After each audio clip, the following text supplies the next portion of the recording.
Hey guys, welcome back to the channel. This is a story about what if Dragon Naruto was in Yu-Gi-Oh! Before I start, please support for more amazing content and do consider subscribing to my channel and share this video with your friends. This is written by Malicious Hero and link in description and support writer. Let's start the video. Prologue. To say that Naruto Uzumaki was confused right now would be an understatement. He had just recently awoken to find himself in what appeared to be an endless white void, entirely empty for naught but himself. Where on earth am I?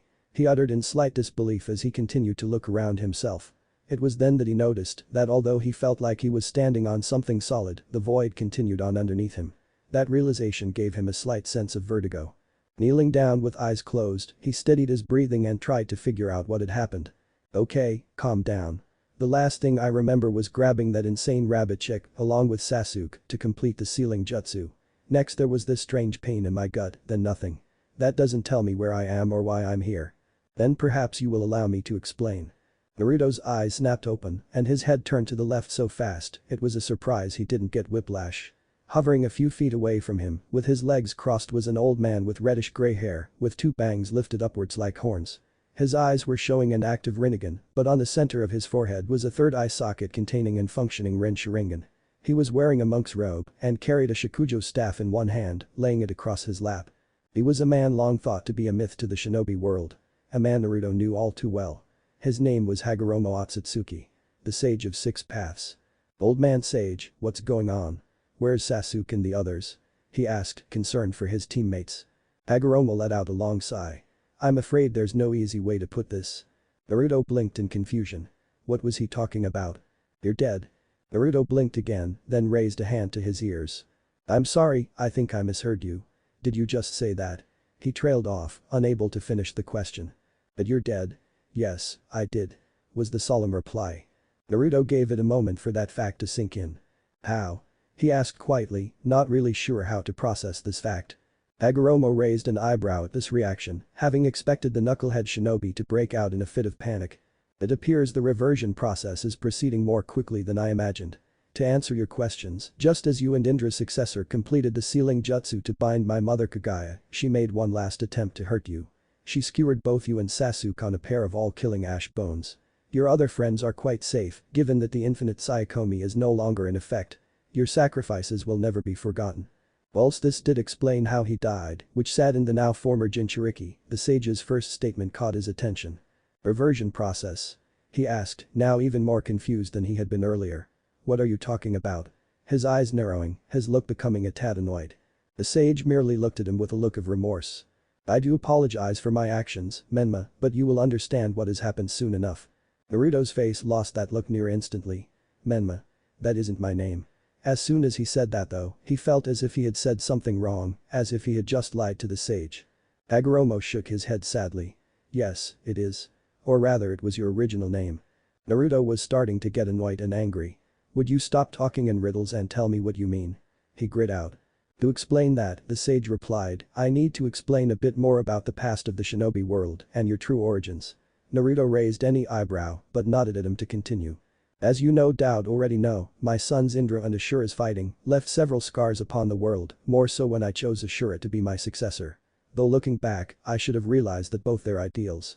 That both power and love were needed for long-lasting peace. As time went on, after their deaths, the shinobi clan era began.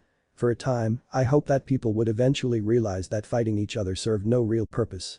It began, with Naruto listening intently, not wanting to miss anything. As you can imagine, I was later shocked to see that my son's chakra had transmigrated into Hashirama Senju for Ashura and Madara Uchiha for Indra. At the second last name, our blonde shinobi let out a small growl. He was not a fan of that man at all. I had hoped my sons would have stopped fighting with the creation of Konoha, but alas, my hopes were left quashed when Madara left the village and the fighting resumed. I was left horrified by the damage their fight caused, despite it ending in Ashura's victory. Madara did not die as everyone thought however. It was then that a more troubling situation arose. Madara managed to find the Jito Meizo and then awakened the Rinnegan at the manipulation of my mother's spawn, Black Zetsu. Naruto was slowly beginning to lose patience with the sage. I already knew most of this already. What does all this have to do with me? Aside from me being Ashura's next transmigration. The sage raised a hand to stop the blonde. I'm getting to that. After Madara's death, I knew it was only a matter of time before my sons transmigrated again to finish their war with each other. And given how the jutsus of the shinobi would only get more and more dangerous as time went on, the possibility of the next incarnations destroying an entire country or even the world itself was not entirely unfounded. Knowing Indra's greed when it came to power, I knew that his next form would be even more focused on the power he obtained in the last few moments of his previous life. I knew I had to do something.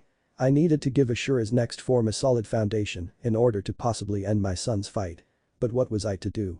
I could not interfere with a soul newly being brought into the world. I was stumped by the issue until a solution finally presented itself. And what was that solution? Naruto asked, feeling as if he wasn't going to like the answer. I stumbled across a young man, terribly injured inside the void between dimensions, where we are now. At first I attempted to heal him, but progress was slow and his soul was fading. In order for him to survive, I had to remove the soul to keep it safe until the body recovered. Once I grew curious about who this man was and how he had gotten himself into this situation. So using his soul, I looked through the man's memories. After that, I did the most terrible thing I have ever done. Naruto looked at him with narrowed eyes, still unsure where the sage was going with this. The man was practically everything I wanted Ashura's new form to be. So, in a moment of weakness, I bound Ashura's chakra to the soul and sent it to be reincarnated in the shinobi world. Naruto went pale, his eyes wide in disbelief at what he just heard. The disbelief then turned to anger. Are you telling me that you ripped me from a life I was already living just to save the people of the shinobi world? Just to give them a child of prophecy? He roared in righteous anger. Though part of him could understand Hagoromo's point of view, he was not pleased about him playing God with his life. He had liked his life as a shinobi, but this new information made it leave a slight bitter taste in his mouth. To put it bluntly, yes. The sage replied sadly. He looked at the blonde in pity. He had often regretted that decision, but now he was determined to make up for it. Naruto merely stared at the sage angrily, but forced himself to remain calm. What was my name? Where did I come from? You owe me those answers at least. He growled, his fists clenched so hard, he was surprised he had not yet drawn blood. I'll give you more than that. The sage thought with a small smile. Your name was, or should I say is, Menma Atlas. The sage began, Naruto starting to calm down to pay attention. You were born into a very different world to this one. Where shinobi use jutsus to fight, the people of your world fought using a card game known as Duel Monsters. As soon as those words were spoken, Naruto took a step back with a slight groan, placing a hand on his forehead as the mother of all headaches shot through him. As quickly as it began, however, it ceased just as quickly. I remember it now. I remember my dad teaching me. I remember how enjoyable it was dueling with my friends. He whispered, slowly coming to accept the sage's words. In that case, the sage remarked, smiling slightly, you'll be needing this back. I looked after it for you. Slowly, he withdrew something from his robe sleeve. Naruto's eyes widened at the sight of a deck of cards, with a brown and dark brown vortex pattern on the back of each card. You kept my deck? He asked, slightly incredulous. Of course. To my understanding, a duelist's deck is his soul. I kept it in hopes of one day returning it to you, as penance for my sin. The spirits inside have waited a long time for you to return. That time is now. Take it. Slowly, Naruto moved and reached forward to retrieve it. His hand was only a few inches away from the deck when it suddenly flew out of Hagoromo's hand and into his own. As soon as he touched it, he felt a slight sense of warmth fill him. As if he had recovered something that was missing from his life. He felt whole again. A small tear rolled down his whisker-marked cheek as he heard several joyful bugles and triumphant roars coming from the deck. Achingly, he flipped over the top card. The card showed a level 8 synchro monster.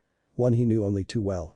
Red Dragon Archfiend, he whispered, clutching the card to his chest. I'm sorry it took so long to find you all again. It is not your fault, master. You could not have predicted this occurring. We do not blame you. A deep reptilian voice echoed throughout the void.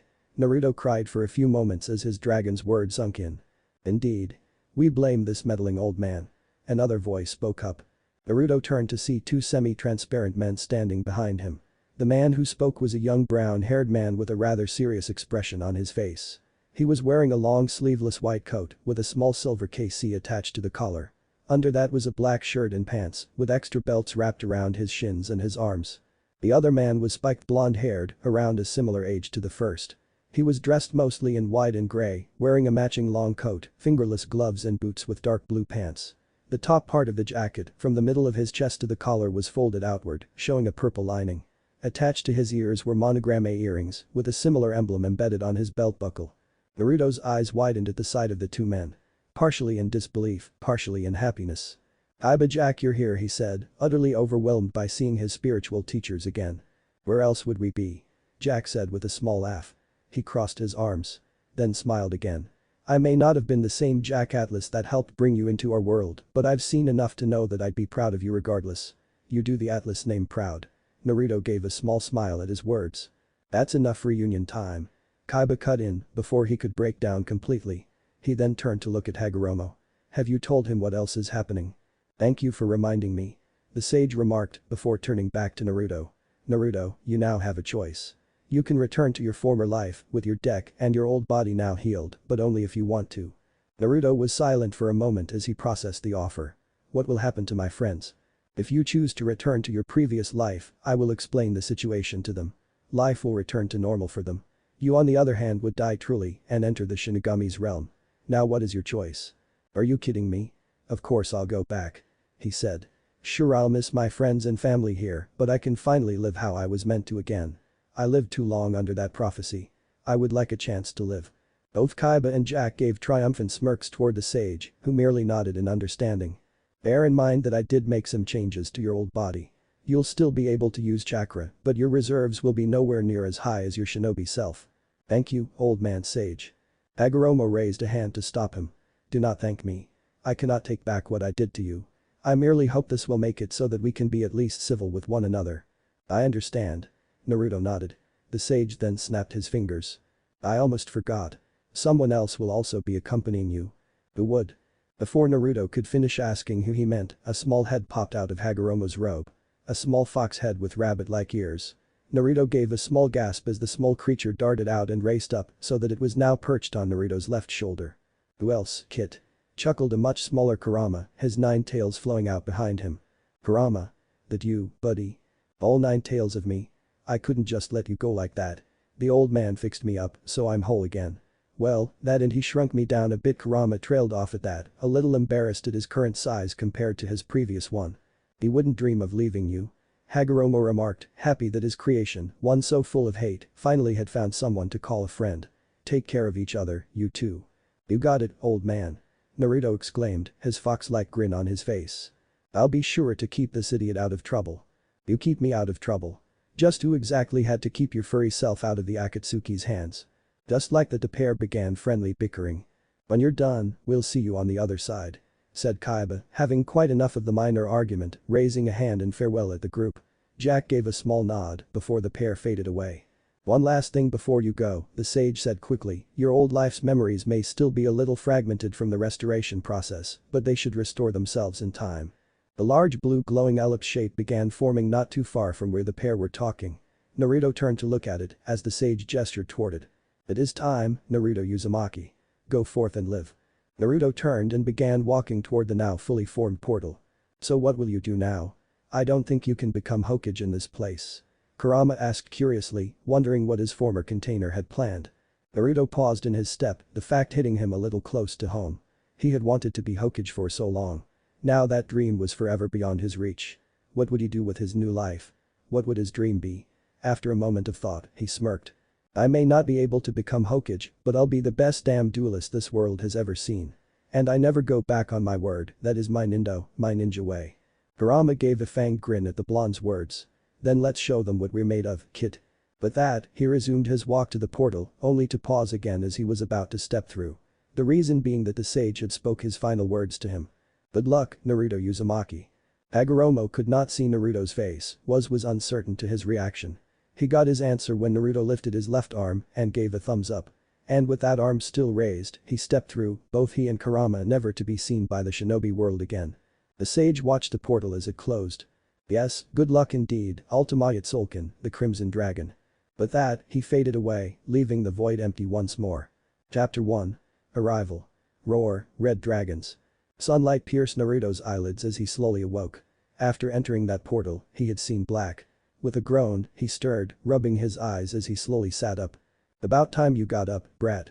Shaking his head slightly, he turned to Kurama, whom was sitting on a large patch of grass near him, still in his small form.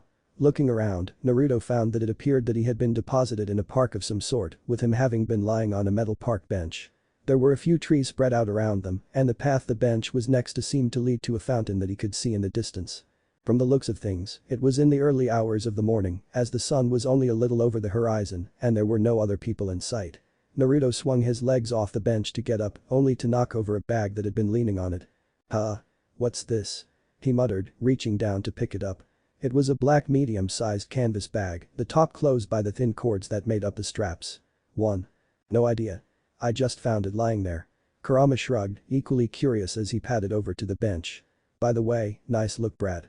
Wondering what Kurama was talking about, Naruto looked down at himself, then almost let out a gasp in surprise at his new clothes. For starters, he was dressed in a long coat, much like Jack's own, but where his coat was white and purple, Naruto's was black and red. Additionally, the coat sported a hood, and along the bottom edge was a red flame pattern, much like the haori belonging to his shinobi life's father, Minato Namikaze. The last detail about the coat was that it had the kanji for red dragon running downwards on its upper back.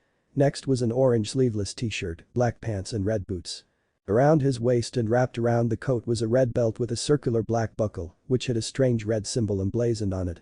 It looked like an outline of a red dragon, which was wrapped around in a near circle, the head on the left, the tail on the right. The wings sprouted out of the top left and right corners, and the inside of the outline had a clawed hand halfway up the left side and a foot similarly positioned on the right. The only item missing from the outfit to make it match Jack's were the fingerless gloves, but to be honest, Naruto didn't mind that.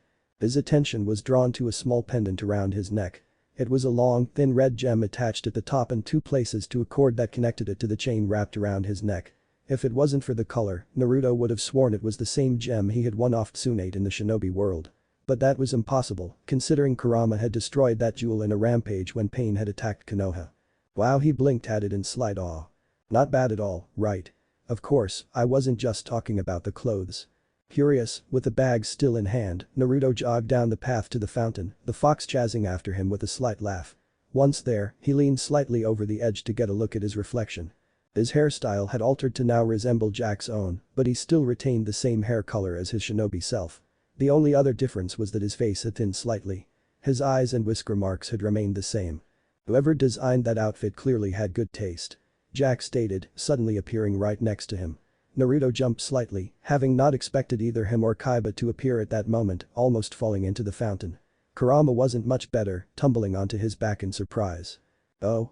And what do you have to base that on other than your own biased opinion? Speak of the devil, and he shall appear. There was Kaiba now. Nothing, I'm just stating facts. Jack replied with a mocking shrug. It's a lot better than the clothes of an outdated old fossil, who shall remain unnamed. Kaiba went red, a tick mark forming, and was about to utter a retort when Kurama spoke up, having finally gotten himself upright. You can argue whose outfit is better later.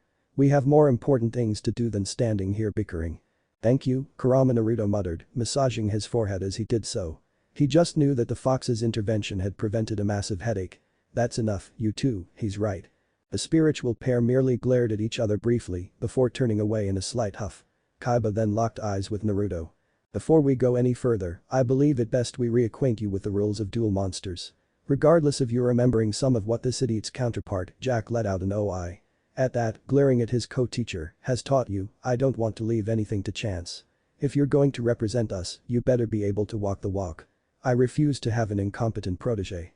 Naruto gave a nod, he could understand where the former billionaire was coming from. He had just spent a lifetime not dueling, it would make sense for him to be a tad rusty. Kaiba began explaining the basics about monster, spell and trap cards, with Jack pitching in every so often. They then moved on to the turn structure, followed by the different types of extra deck monsters, the fusions, synchros and zs, and how to summon each type of monster. 2. Whilst this was occurring, Kurama's curiosity got the better of him as he moved over to the bag that had apparently been forgotten, dropped when Jack had first appeared. Opening it at the top, the fox poked his head in to see what was inside.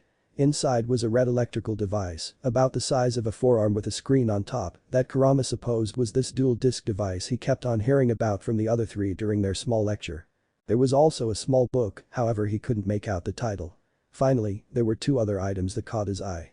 Blinking, he reached in and pulled out a letter and a large scroll, both of which had Naruto's name on them. Naruto, he called out, getting the attention of the other three easily. I think you should look at these. Naruto, upon hearing the tailed beast, turned in surprise at Kurama's tone. Looking at what was in Kurama's paws, he turned back to the pair of past duelists, an unspoken question asked. A small look of understanding came across Jack's face before he nodded and vanished. Kaiba gave him a small look that easily said, "Don't disappoint me," before disappearing as well. Returning his attention to the small Bijuu, Naruto moved and accepted the letter from him before breaking it open. He then sat on the edge of the fountain as he began to read. Naruto. I wish I could say I understood what you were going through, but that would be a lie. Both Kushina and I were furious with the sage when he told us what he had done. While it may have been unknowingly, we both played a part in ripping you from your former life. For that, we both apologize. Thankfully, he at the very least allowed us to write this message to you. He mentioned that the journey back to your world would render you unconscious for a time, so that this message and some other things could potentially be delivered. We will understand if you no longer wish to remember your life in our world. While you may no longer see us this way, we will always consider you as our son and hope that you can still see us as family. We wish you well in your restored life. With understanding. Minato Namikaze. Yondaime Hokage. P.S. The scroll contains some things Minato and I would have taught you should we have survived that fateful night. Please keep it safe. Or destroy it if you don't desire it, whichever works. Kushina Uzumaki, Databane. Naruto gave a slight sweat drop at the blunt ending note but couldn't help but be touched. Well, they had not needed to, as they had been taken advantage of much like he was, they had tried to make amends for this upheaval. You'll always be family to me, he whispered quietly, a small tear falling as he did so. Shaking his sad thoughts away, he gestured for Kurama to hand over the scroll. He contemplated opening it now, but decided against it as he would prefer to do it in a more private setting.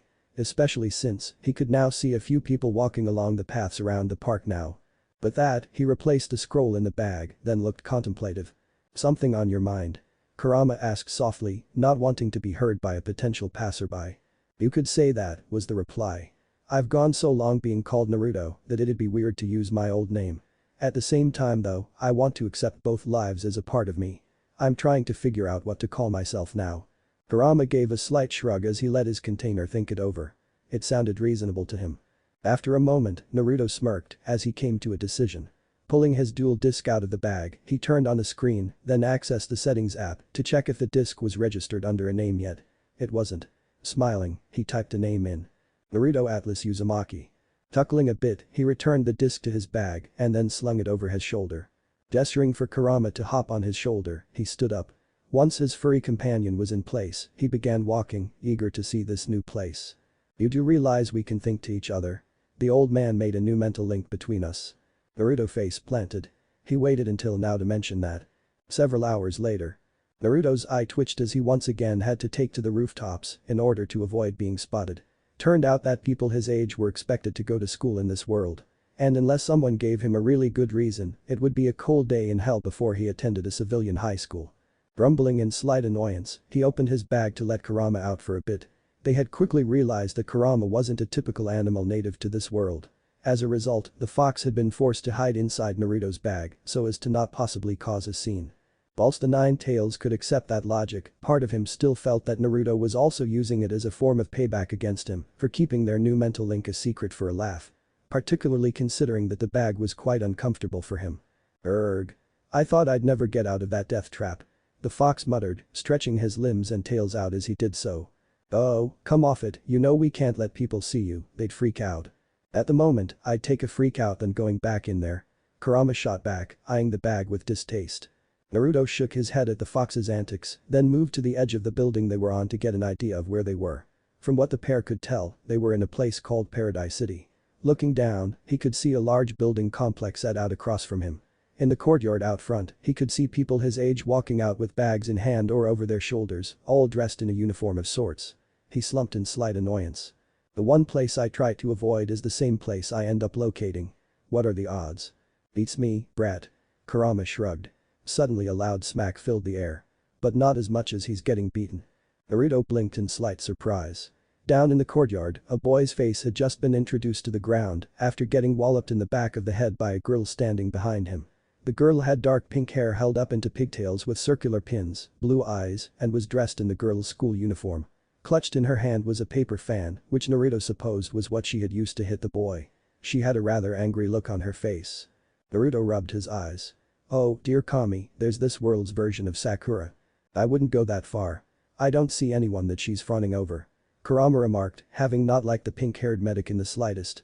Back down below, the boy started to get up, rubbing the back of his head as he did so. This gave the watching pair their first good look at him. He was about the girl's height, wearing the school's jacket over his shoulders, over a red t-shirt and green pants. His eyes were a dark red, and his hair was a mop of green at the top and front, but grew out red-colored towards the back. Perched in his hair was also a set of orange goggles, with a blue star over the right eye. Naruto blinked at the pair for a second. There was something about those two that he couldn't quite put his finger on. "Something up?" Kurama asked, having noticed Naruto staring intently at the two students. "I'm not sure. Those two seem familiar somehow. But for the life of me, I can't think why," was the reply, his gaze not changing. "The old man did say your memories would be a bit fractured. Perhaps you knew them in the past," the fox theorized. "Possibly." Naruto shrugged. Suddenly, Kurama jerked his head to the side with narrowed eyes. "What's wrong, Kurama?" "Negative emotions targeting those two," the Biju remarked, gesturing back to the pair they had been observing, whom were now joined by a large black-haired boy clad in the school uniform, wooden sandals, a white sash tied over his back and chest, and a thin red cloth tied around his forehead. And from the way they were acting, they were friends. "There." Kurama pointed to a group of students that were situated around a corner, out of sight of the duo, now trio of friends, as they began to leave. The new group then split up, with about half going one way, the other half going another, leaving one other student to tail them. Naruto narrowed his eyes. "I don't like this one little bit." "Nor I. What do we do?" "We'll just observe for now," Naruto replied, picking his bag back up, "but if things heat up, we'll interfere. Now get back in. I don't want you falling off my shoulder while I'm going." "I'm going to get him back for this," Kurama thought with an eye twitch as he reluctantly climbed back in. "You can try. I just broadcasted that through the link, didn't I?" "Yup." "Well, shit." With that, Naruto laughed a little as he sped across the rooftops after the group. But the trio. "So, you're Yaya Sakaki." Yaya turned around to look at who had spoken. He was not in a good mood. This new kid Sora had been pestering him for the past few days, with the intention of Yaya being his duel teacher. He'd even ambushed him in the bathroom for crying out loud. As if taking his breakfast pancakes on day one wasn't enough. 3. "I am. And you are." Yaya trailed off as he looked at the guy talking to him. The boy opposite him looked about a year older than he was, with a shock of white hair and gray eyes. He was wearing the school uniform, but what drew his attention was the lid badge attached on the left side of his chest. Zuzu and Gong had also noticed this and glanced at each other worried. They didn't exactly have a good experience with that dual school, Yaya and Zuzu more so, due to the incident with Silvio Sautari a few days prior. "Ah, where are my manners?" "Rick Ryuga is the name," the boy replied, running a hand through his hair as he did so. He then locked eyes with Yaya as his gaze turned into a glare. "Hard to believe a thief like you beat Silvio." Gong takes great offense to that statement. Gong growled out, taking a step in front of Yaya protectively. "Yaya is many things, but a thief isn't one of them." "That's right," Zuzu exclaimed, looking at Rick icily. "Yaya has never stolen a thing in his life." "According to Silvio, yes he has," Rick shot back.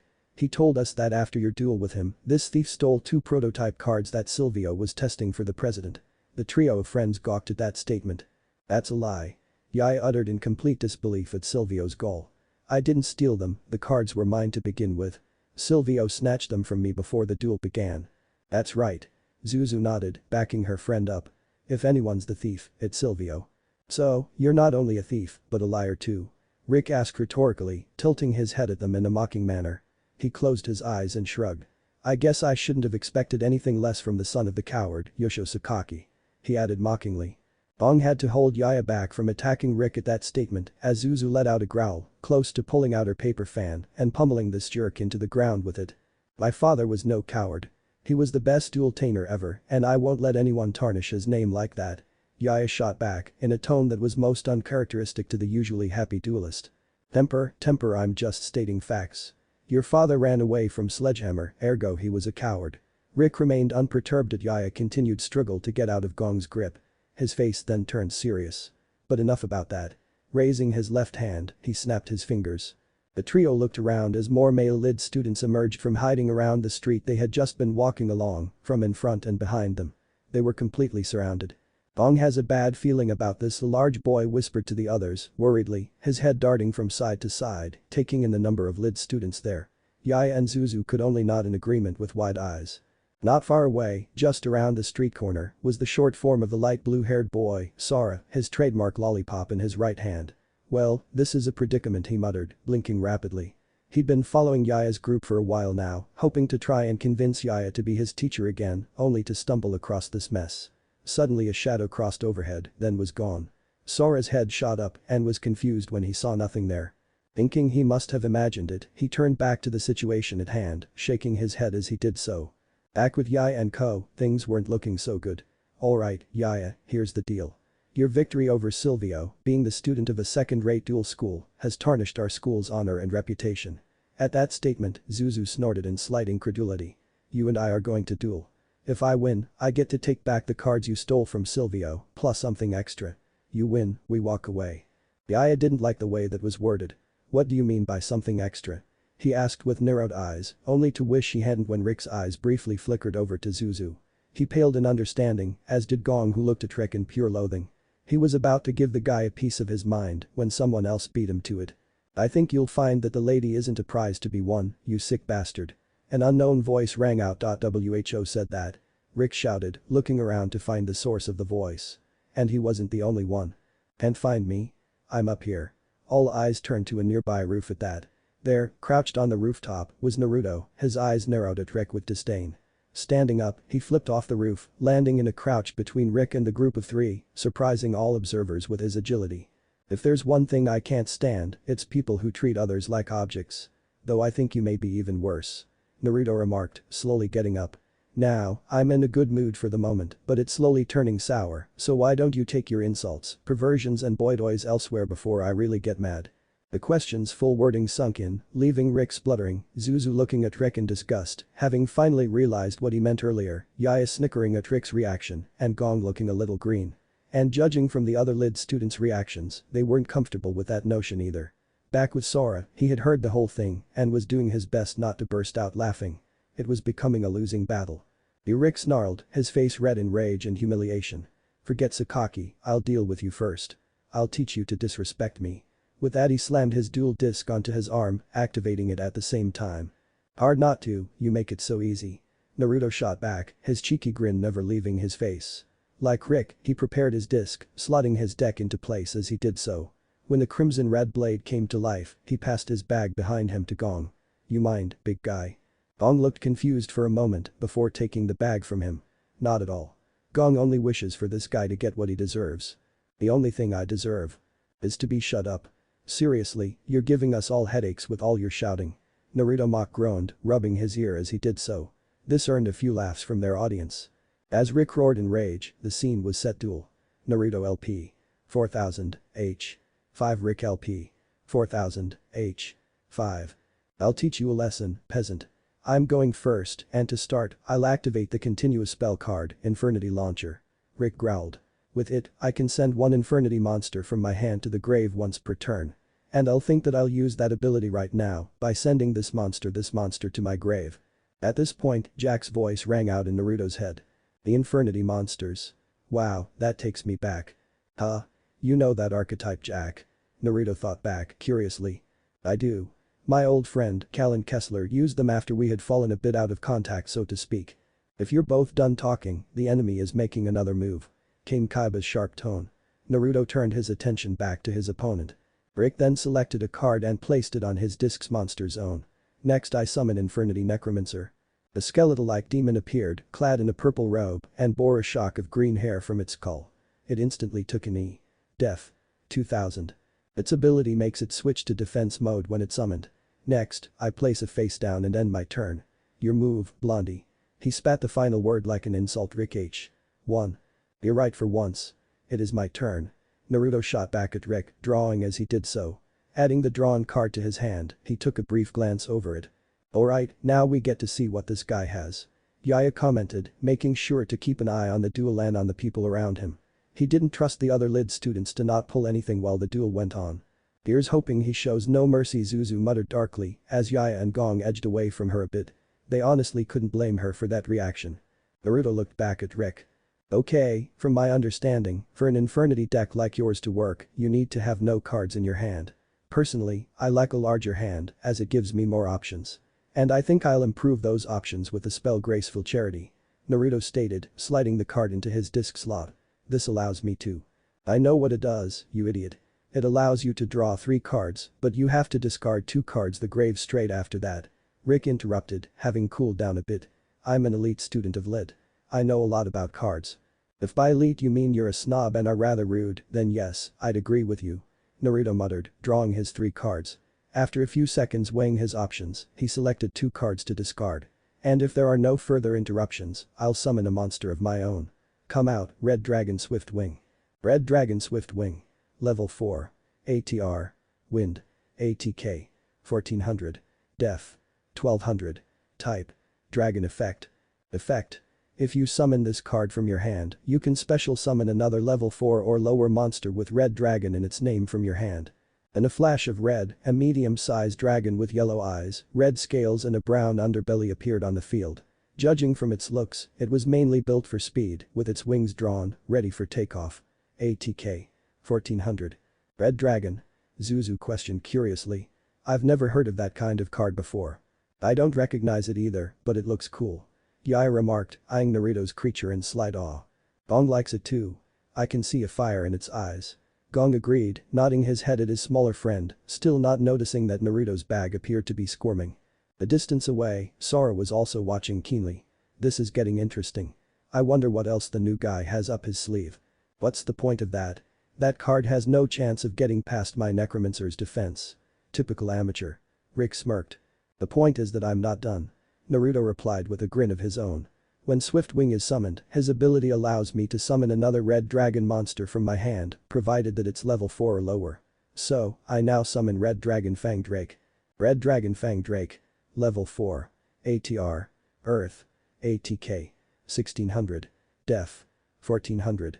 Type. Dragon Effect. Effect. If this card destroys an opponent's monster, you can draw a card from your deck. Another dragon made its entrance in a small burst of red flames. It was slightly larger than the previous one, its scales were a slightly darker red, and a set of fangs could be seen emerging from out of the top of its mouth. ATK. 1600. I wouldn't want to run into that beast in a dark alley. Yaya muttered, with wide eyes. Zuzu trailed off. Gong remained silent, preferring to stay focused on the duel than make comments. Nope. Still not getting it. Why don't you end your turn before I get bored? Rick yawned mockingly, causing a few of his friends to laugh. Tired? Well, this next move should wake you up. You don't seem to have noticed something that my 2 monsters have in common. Naruto shot back, as if he were talking to a simpleton. What? That they both have no way of getting past my necromancer. Rick shook his head. What a moron. Wrong answer. The correct one is that they're both level 4. Naruto grinned evilly. Rick suddenly blanched, Naruto's intentions becoming all too clear. As Zuzu gasped in surprise, with Yaya gaping in slight disbelief. Gong sure thinks so. Gong replied, equally incredulous. Seems you've guessed it. I now overlay my Swift Wing and Fang Drake to build the overlay network. Naruto said with a slight chuckle at the start. His dragons were engulfed in red energy before shooting themselves into a dark portal. Once they were inside, the portal erupted with power. Now witness as the power of an old age rises once more in a new form to sharpen its claws against new enemies. XYZ, summon. Appear, Red Dragon Striker Claw. Red Dragon Striker Claw. Rank 4. ATR. Dark. ATK. 2400. Def. 1800. Type. Dragons is effect. Do level 4 red dragon monsters. Effect. This card is capable of inflicting piercing damage. Once per turn, if this card attacks a monster in defense mode, by using an overlay unit, cut that monster's defense points in half. Emerging from the resulting eruption was a new large dragon, with scales and claws that were red as blood. Its eyes glowed green as it stared down at its master's foe. Orbiting around it were its red overlay units. ATK. 2400. While most of the people watching the duel were shocked, none were more so than the still-hidden Sora, who narrowed his eyes at the newcomer. Could he be Zizian? No, he looks too cheerful for that. So, who are you? Unknown location. An alarm went off in a room full of computers as people scrambled to process what was occurring. What's happening?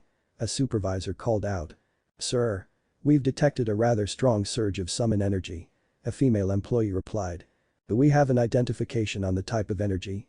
Processing now, the computer text typed away, assisting in the task however they could. Summon energy is confirmed as is. Now isn't that interesting? The employees turned to see a young man with gray hair and red glasses entering the room. He was dressed in a navy sweater, white pants that ended right before his ankles, and had a long red scarf wrapped around his neck. Mr. President, sir. The supervisor straightened to look professional in his boss's presence. Do we have a feed to that location? The man asked, his tone full of authority. Yes, sir. Pulling up now. A male tech responded, beginning to pull up a security feed of the duel currently in progress. Who are the duelists participating? He asked, looking back to the supervisor. Just a moment, sir. Here we are, Rick Ryauga, a student of our synchro course, and is this some sort of joke? We have no info on the other duelist or his cards, save a name. A third tech answered in slight disbelief. And that name is? Naruto. Naruto Atlas Uzumaki. The president narrowed his eyes in thought as the video feed finally came up. What the heck is that? The supervisor gasped in slight disbelief as Striker Claw was displayed on the screen. Back to the duel. Rick gaped at him before seemingly regaining his composure. How do you know how to summon? That course is only available to lid top-ranking students. Answer me. He snarled. Why should I? All you've done so far is insult me and from what I can tell, make accusations based on the word of one person. Naruto remarked with a raised eyebrow. As you can see, I have no desire or need to answer anything you may ask. With that, Naruto turned back to his dragon. Now that my dragon out and ready to fight, I think I'll have him attack that necromancer of yours. And when he attacks a monster in defense mode, he can inflict piercing damage. Striker Claw let out a roar, then began to charge forward. So, I'll lose 400 life points, big deal. Rick shrugged, not really caring that much. Oh, you'll lose a lot more than that. When Striker Claw attacks a monster in defense mode, I can use an overlay unit to cut your monster's defense points in half. Naruto shouted with a grin. Wait, what? Rick exclaimed in shock as Striker absorbed one of its units. Infernity Necromancer let out a slight groan as the ability took effect. Def. 2000, 1000.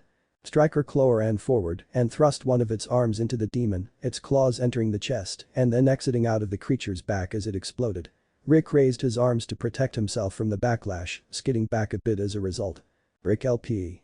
4000, 2600. Alright. Yai exclaimed, pumping his fist in the air. Way to go, new guy. Gong's mighty impressed by that. Gong remarked, nodding at Naruto in respect. Zuzu however remained quiet, her eyes on Rick, confused as to why he seemed to be smiling. Not bad, I didn't expect that much damage. No matter, I'll still win. He stated, moving back to his original place. Naruto looked confused. What are you on about? You just lost your monster and the lead. His opponent smirked. Then allow my Infernity Reflector Trap to balance things out. With that said, Rick's face down flipped upwards. I can only use this card by sending all the cards I have in my hand to the grave so that when your monster destroyed mine, my trap allows me to destroy your monster and deliver 1000 points of damage to you. The white-haired boy explained, discarding the only card in his hand as he did so. Oh, boy. Naruto thought. A beam of purple light shot out of the trap, slamming into Striker Claw. The dragon roared in pain before it detonated, throwing Naruto back a bit. Naruto LP. 4000, 3000. And as a bonus, my necromancer returns to the field. Rick finished, smugly. As his monster returned, Naruto staggered a little before getting back upright. Are you okay? Zuzu asked concerned, about to move forward to help him. Well, they didn't know this person, he had gone out of his way to help them. Never better. Naruto raised a hand to stop her. Turning back, he glared at Rick who was now leering at Zuzu again. I place a face down and end my turn. Naruto LP. 3000, H. 3 Rick LP. 2600, H. 0. As you must. Rick shook his head at Naruto. I admit your Ziz monster was a surprise, but you're still no match for a duelist of my caliber. With that he drew his card. As he looked at it, his smirk widened. I just drew Infernity Archfiend. If I draw it and have no other cards in my hand, I can special summon it and add another Infernity monster to my hand. A purple-skinned, four-eyed demon dressed in a long blue robe with wild orange hair appeared. ATK. 1800. The card about a third of the way down Rick's deck slid out for him to grab. The monster I'll take is Infernity Mirage, which I will also summon. The monster resembling an Aztec appeared, dressed in a blue poncho with yellow patterns over a long skirt. It had a pale white face, surrounded by large spiked red hair. Next, I'll use Mirage's ability. Since I have no cards in my hand, by sacrificing him, I can resurrect two other Infernity monsters from my grave, so return, Infernity Destroyer and the tuner monster, Infernity Avenger. Mirage dispersed into small particles of light, only for them to reform into two new monsters. The first was a tall, dark-skinned, horned demon with yellow eyes, along with gray plating over its chest, with red eye illustrations. Infernity Destroyer. ATK. 2300. The next was a small demonic cowboy, its face covered in a scarecrow mask, with two long-barreled pistols clenched in its hands. Infernity Avenger. ATK. 0. Naruto went wide-eyed. A tuner monster. Does that mean? I can see that you've figured out what I'm doing. But rather than let you speculate, I'll show you. I tune my level 1 Infernity Avenger to my level 3 Infernity Necromancer and level 4 Infernity Archfiend. Avenger glowed and then vanished, replaced by a single green ring which floated above the field. The dead and the living, the moment they meet at 0, the demonic dragon will be released from the cage of eternity. Synchro summon. His three monsters now vanished completely, leaving a pillar of green light behind him. Come forth, Infernity Doom Dragon. Appearing behind the white-haired team, as Naruto mentally dubbed Rick, was an enormous dark blue-skinned dragon, standing on its hind legs. Bearing 4 eyes, some strange grey growths emerging from the back of its head, as well as a second set of smaller arms underneath a regular set of large pincer-clawed ones. This beast was rather intimidating to say the least. ATK. 3000. Meet one of my strongest monsters. I'll understand if you want to run, especially considering he has enough power to wipe out all your life points in one shot. Rick bragged, clearly pleased with himself. Before Naruto could respond, he went on further. Now since you delayed me from my objective and my prize, I think I'll delay your inevitable defeat so I can see your face as all hope vanishes. He looked at Zuzu, licking his lips as he did so. Yae and Gong had to hold Zuzu back from attacking the bastard, but were both secretly plotting on hurting the guy later. Let me go, guys. I'll teach him to look at me like that. She roared out as she struggled. How on earth is she so strong? Yae thought in disbelief as he fought hard to keep his grip on her right arm. The poor naive boy. You twisted piece of shit. Naruto hissed in anger. Sticks and stones, loser. Now, where was I? Oh, yes. Time for torture. Infernity Destroyer, attack. Infernal Blast. The said monster grasped its hands in front of its chest, a large purple orb manifesting between the chest and arms. It then thrust its arms outward, shooting the orb toward its target. And denied. Naruto cried, acting quickly. I trigger the trap, Red Dragon Soul Barrier. Red Dragon Soul Barrier. Regular trap. Effect. If your opponent declares an attack, you can banish one red dragon monster from your grave to negate that attack, and you take no damage as a result of battle until this turn's end phase. Just as the orb was about to hit, a red aura surrounded Naruto before it exploded. When the smoke cleared, Rick seethed to see that Naruto's life points had not changed. What gives? My trap gave me some protection, that's what. By banishing a red dragon from my grave, your attack is negated, but I also can't take any damage as a result of battle until the end phase of this turn. Naruto stated, looking a little relieved. Alright. He's still in this. Said Yae, having finally gotten Zuzu to calm down a little. He'd gotten a little worried when that attack had been declared. He sure is. Gong hopes that this guy'll win. Guys like Rick don't deserve victory. Gong rumbled. I'll say, Zuzu muttered darkly, the boys taking a slight step back at her tone. None of them had noticed that Kurama had finally managed to poke his head out of the bag, so engrossed in the duel as they were. Next up, a small surprise for you. Naruto grinned as a small white slit appeared in the air in front of him. The observers were left gasping in shock when a pair of claws emerged from within, pushing the slit outwardly to make room for a dragon to step through. It was medium-sized, with vermilion scales and wide armor plates on its forearms and lower legs. What caught their attention, however, were its eyes. For starters, there were 3 of them, 2 in its regular eye sockets, the third on its forehead. All 3 seemed to have no pupils and looked like they were shimmering several different colors. ATK. 2100. What? How is that dragon on your field, you cheater? Rick hissed at his opponent, his eyes narrowed in accusation. It's here because of its special ability. Meet Red Dragon Dimension Eyes. Was Naruto's cheeky remark. Red Dragon Dimension Eyes. Level 5. ATR. Light. ATK. 2100. Def. 1600. Type. Dragon Effect. Effect. If this card is banished due to a card effect, you may special summon this card to the field. This card was the one I banished from my grave to use Soul Barrier earlier. Naruto explained with a grin. Wait, how did I didn't see him play that card? Yae pointed out, scratching his head in thought. Zuzu's eyes widened. At the beginning, when he used Graceful Charity. It must have been one of the cards he discarded then. Quite right. Naruto nodded at that statement. As to why it's here, when it gets banished due to a card effect, it instantly returns to the field. Naruto then looked confused as Rick started chuckling. What's so funny, Hero Team? You're about to see. While your trap may prevent you from taking battle damage, effect damage is another story. You may have tried to bolster your defenses with that dragon, but all you did was place it and your life points in my doomed dragon's line of fire. Gong doesn't like the sound of that. Gong remarked, looking a little anxious. You're not the only one. Yaya murmured softly, Zuzu nodding in agreement. You may not like it, but I sure do. My Infernity Doom Dragon's ability activates. Once a turn, when I have no cards in my hand, so long as my dragon doesn't attack this turn, it can destroy one monster on the field. Rick remarked smugly. And as a bonus, you take half of the destroyed monster's attack points as damage. Well, this is gonna hurt. Naruto thought sarcastically, bracing himself. But the snarl, Doom Dragon fired out a burst of blue fire, instantly incinerating Naruto's dragon. Naruto LP. 3000, 1950. Naruto was thrown back due to the intensity of the blast. Landing on his back, he quickly staggered back to his feet. I'm fine. He called out to the other observers, trying to allay their worries. You won't be fine next turn, since I'm now ending mine. This is your last chance to give up. Maybe now you learn not to stand in my way. Rick stated, giving a malicious grin as he did so. Naruto LP. 1950, H. 3 Rick LP. 2600, H. 0. Naruto just looked at him and began snickering. What's so funny? Rick growled with a glare. I just realized something. That dragon of yours quite big. You compensating for something? Silence covered the field as the meaning behind Naruto's question sank in. Then, several people were on the ground laughing, Yaya and Gong looked a little green, while Zuzu let out a small giggle. Rick went red as he spluttered in rage. You little will just see who's laughing when my turn comes again. Make your last move. I've waited for my prize long enough. Naruto couldn't be bothered to be angry any further, considering this nut job just kept on shrugging the rage directed at him off. Quite clearly, Rick had no remorse for his perverse actions. He's right about one thing. This probably will be my last move.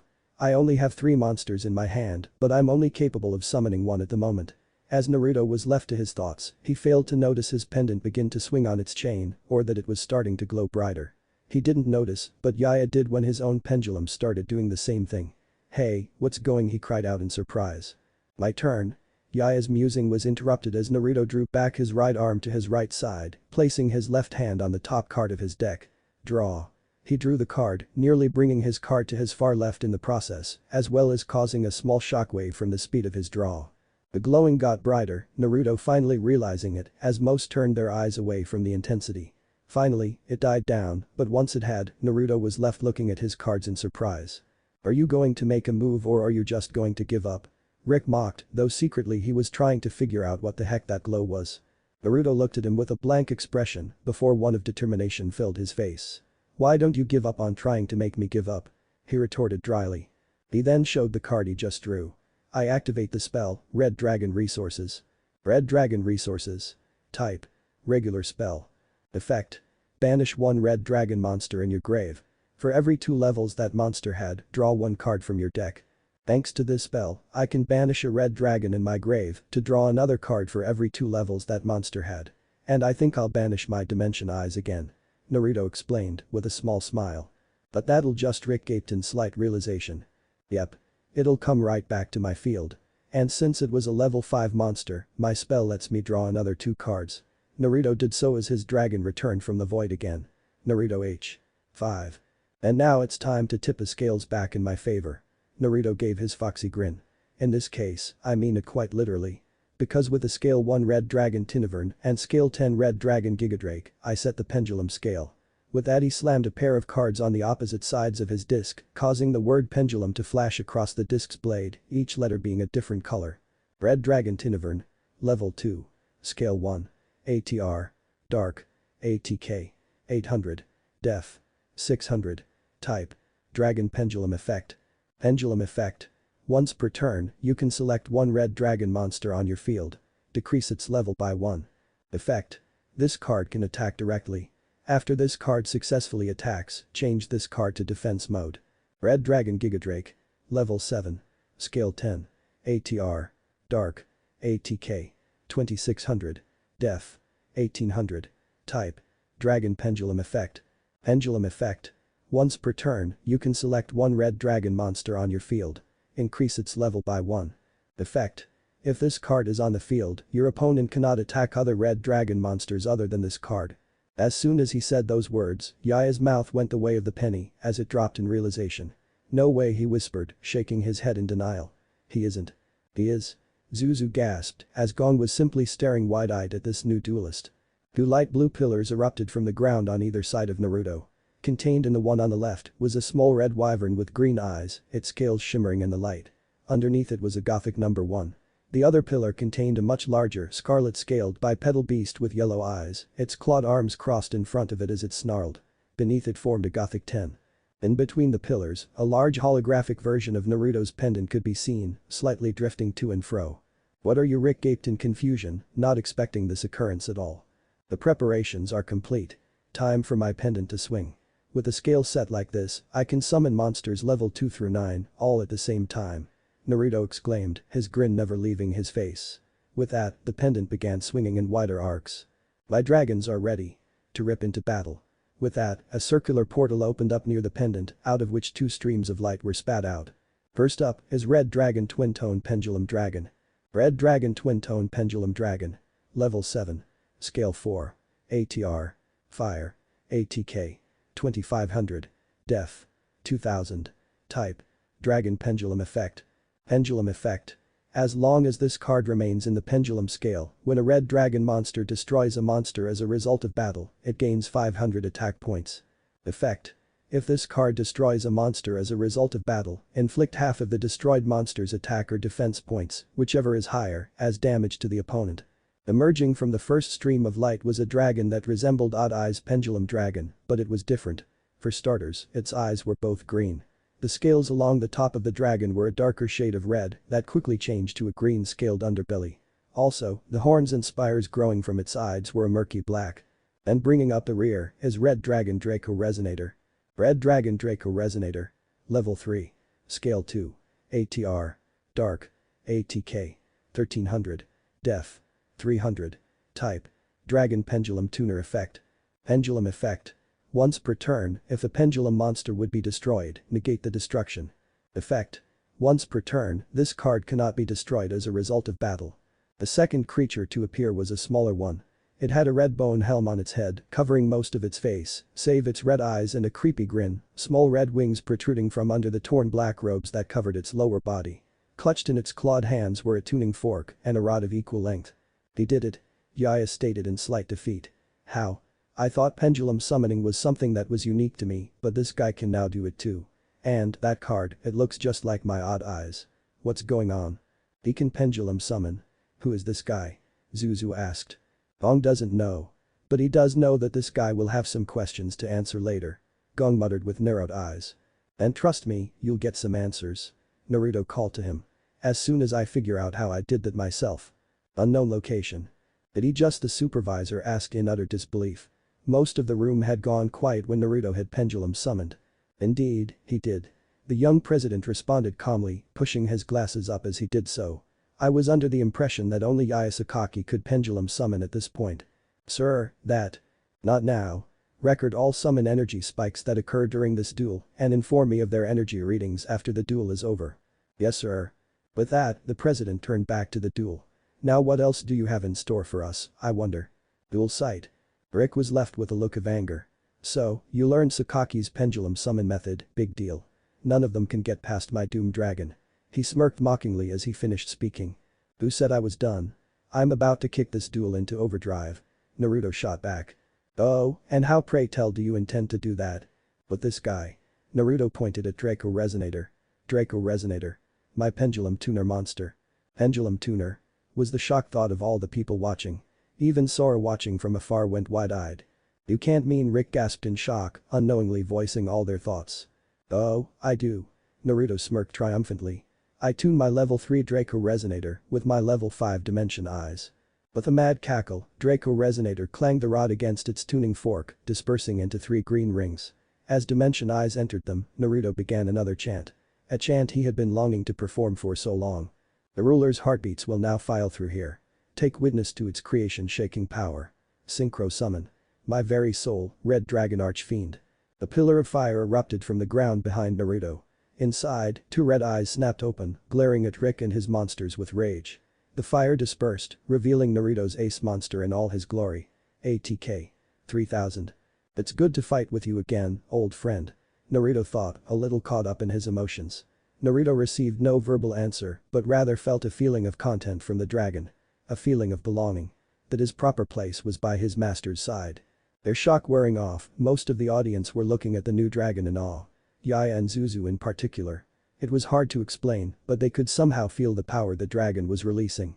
There was also a sense of familiarity, like they should somehow know that card.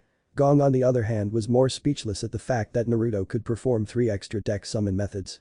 Sora was so surprised that he had almost dropped his lollipop. Okay, now I really want to know who this guy is. Rick stammered for a few seconds before shaking his head. Not bad. But the only thing you succeeded at was creating a tie. You just summoned that behemoth to kill it in a double knockout. He stated calmly, thinking he had Naruto's plan figured out. Wrong again, as usual. Naruto shook his head. I didn't bring him out for mutually assured destruction, I brought him out to clear the path for me to win. And I will begin walking that path by activating a trap from my hand. That's against the rules. Rick cried in disbelief. Not in this case. If I have a level 5 or higher monster with Red Dragon in its name, I can activate the trap, Red Dragon Aggressive Roar from my hand with no problems. Red Dragon Aggressive Roar. Type. Regular trap. Effect. If you control a level 5 or higher monster with Red Dragon in its name, you can activate this trap from your hand. All monsters your opponent controls are switched to defense mode. Red Dragon Archfiend drew back its head and let out a monstrous roar. It was so powerful that Rick's hair flew out of shape and most had to cover their ears to try and block the sound out. That T-thing's got quite the set of lungs on it. Zuzu gritted out, hands on her ears. No kidding. Yaya ground out before turning to his friend. You okay, Gong? What's that? Gong can't hear you. Since Gong had been carrying Naruto's bag, he hadn't been able to protect his ears properly. Poor Kurama wasn't much better, his hearing being much more sensitive than a human. I'm going to have words with that frickin' oversized lizard after this. He thought as he whimpered in slight pain. Eventually everyone recovered their hearing. Rick snarled. You trying to win by deafening me? Nope, but that roar wasn't just for show. Naruto countered, wincing a little as his ears still ached a bit. You may want to take a look at your monsters. What are you talking about? They're just. Rick broke off, unable to speak as he saw his Infernity Destroyer on its knees, cowering in defense mode. Def. 1000. His dragon was in the same boat, trembling all over. Def. 2400. What happened to them? Rick was gaping like a fish almost. My trap's effect.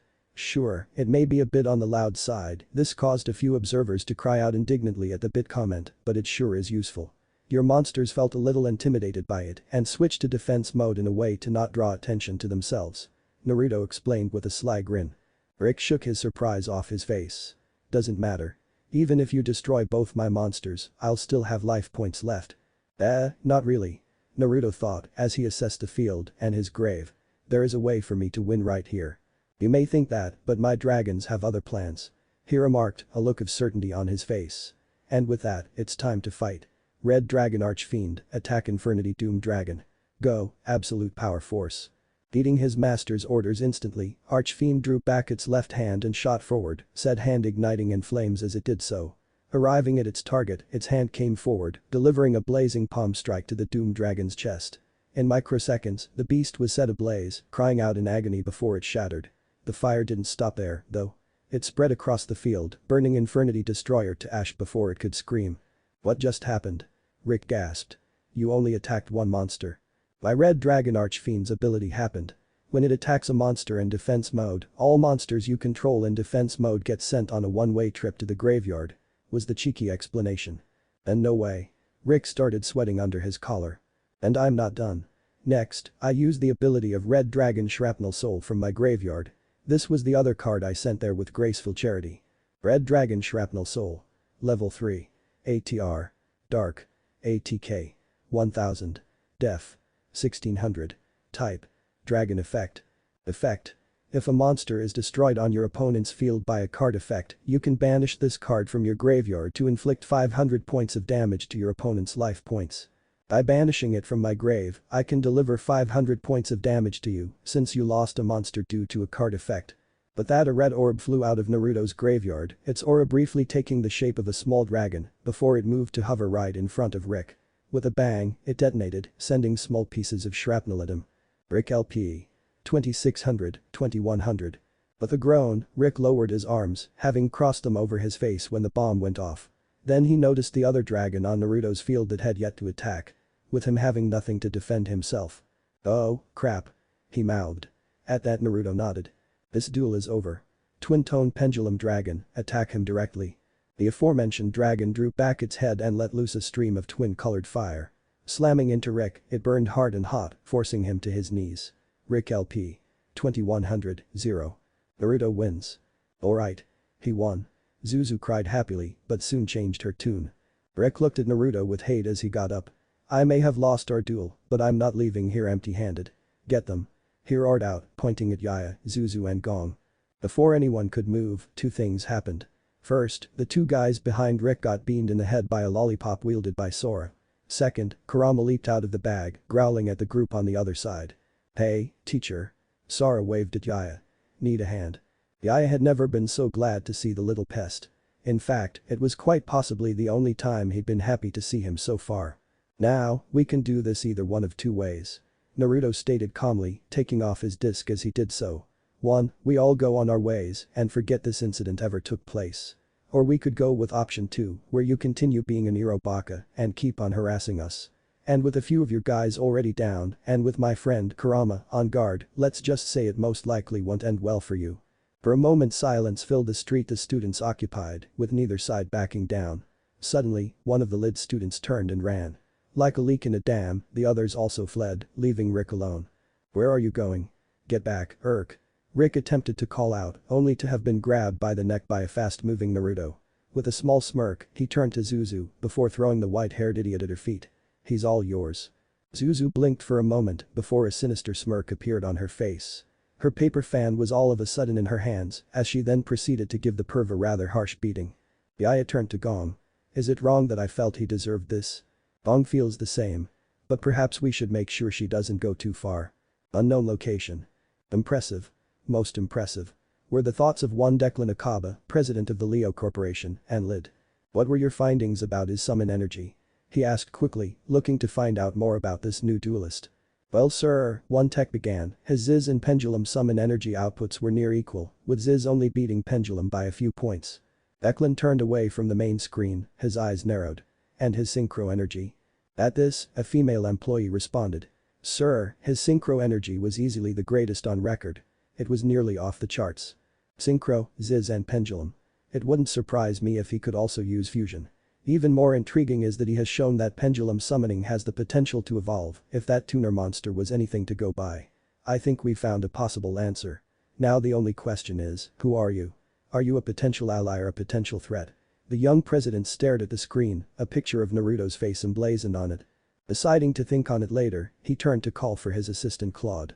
"Claude, ensure that Mr. Ryauga is picked up and that he and the students involved forget this incident. And then have him sent to Dr. Anohana for a mental assessment.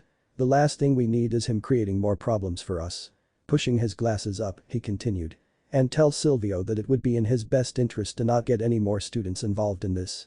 I have no patience for his petty vendetta. If he wants to pursue it, have him do it on his own." "Yes, Mr. President." A few minutes later.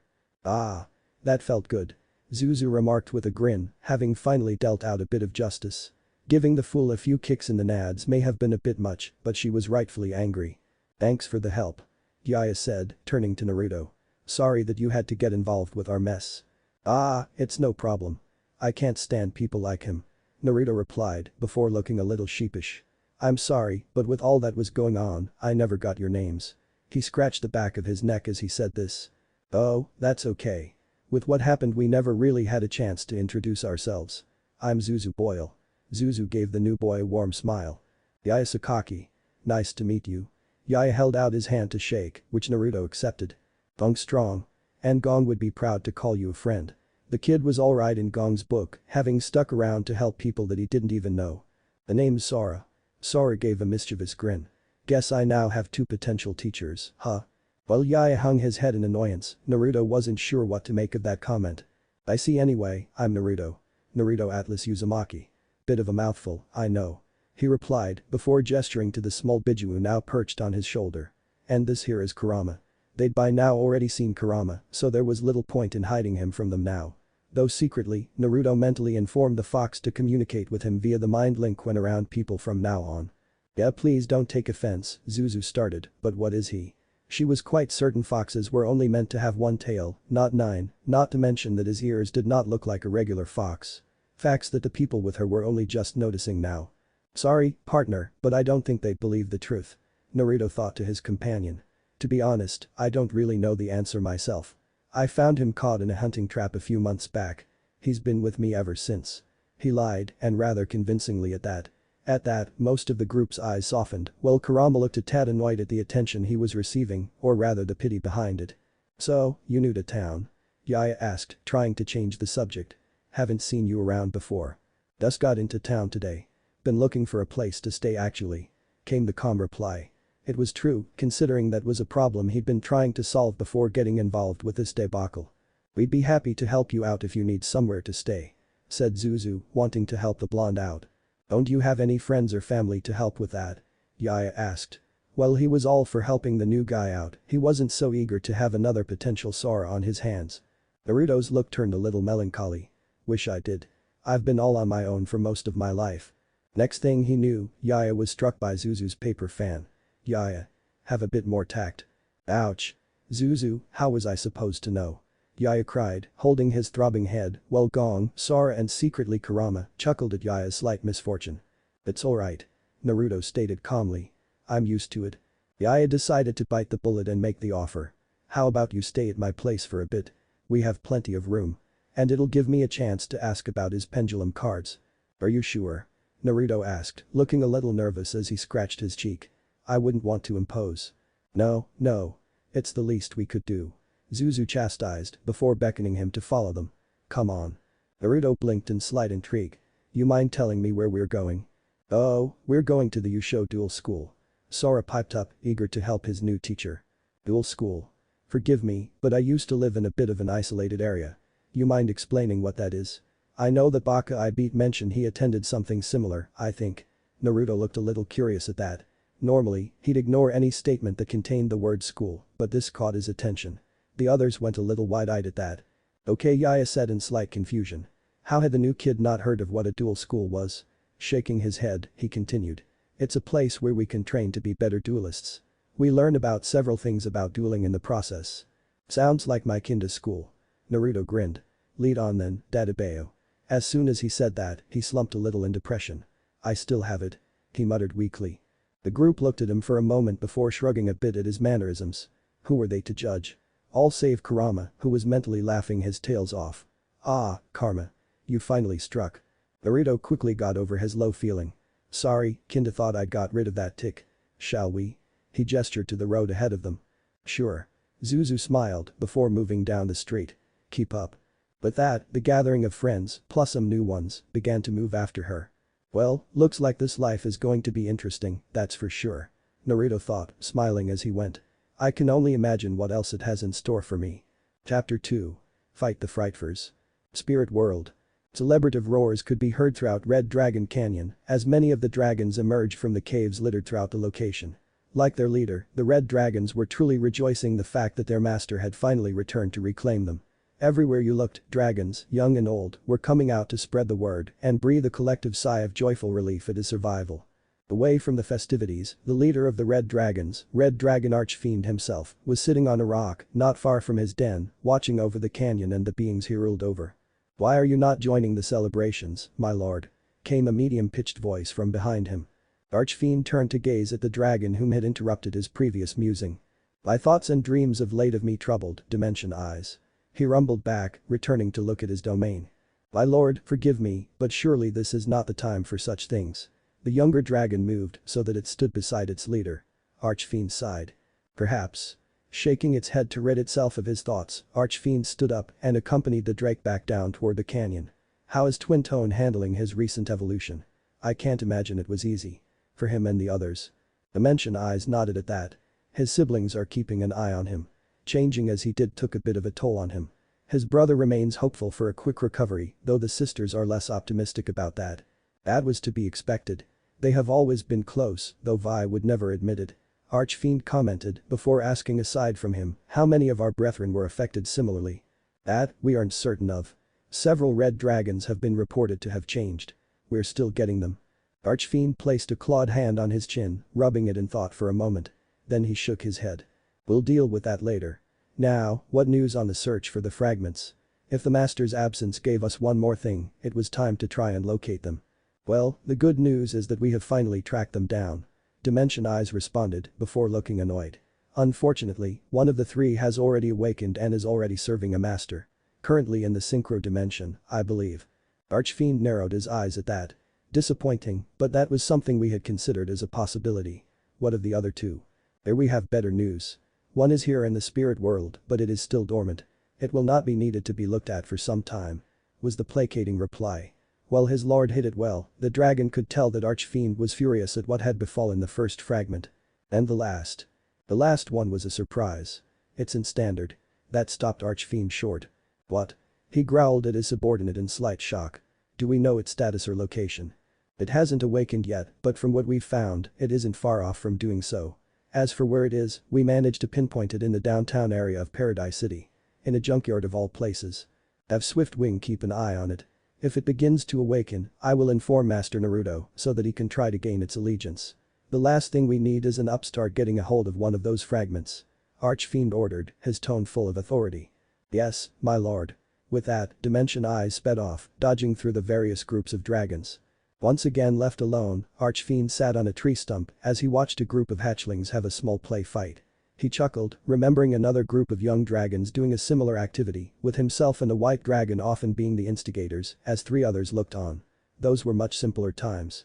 His amusement dying down, his gaze turned skyward, watching as the sun slowly descended into the distance. I have often wondered why you chose me to watch over your incarnation.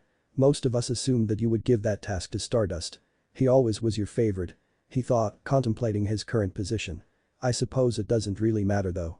I will believe in you and I will fulfill this task as best I can. He will not be harmed like that again. Not while I still draw breath. Looking down a bit, he gazed at the sun as it slowly dipped toward the horizon. I just hope he doesn't overreact when he learns that he hasn't been gone for as long as he no doubt thinks he has. Back to Naruto. The group of 5 were continuing their way to the Yugioh Duel school.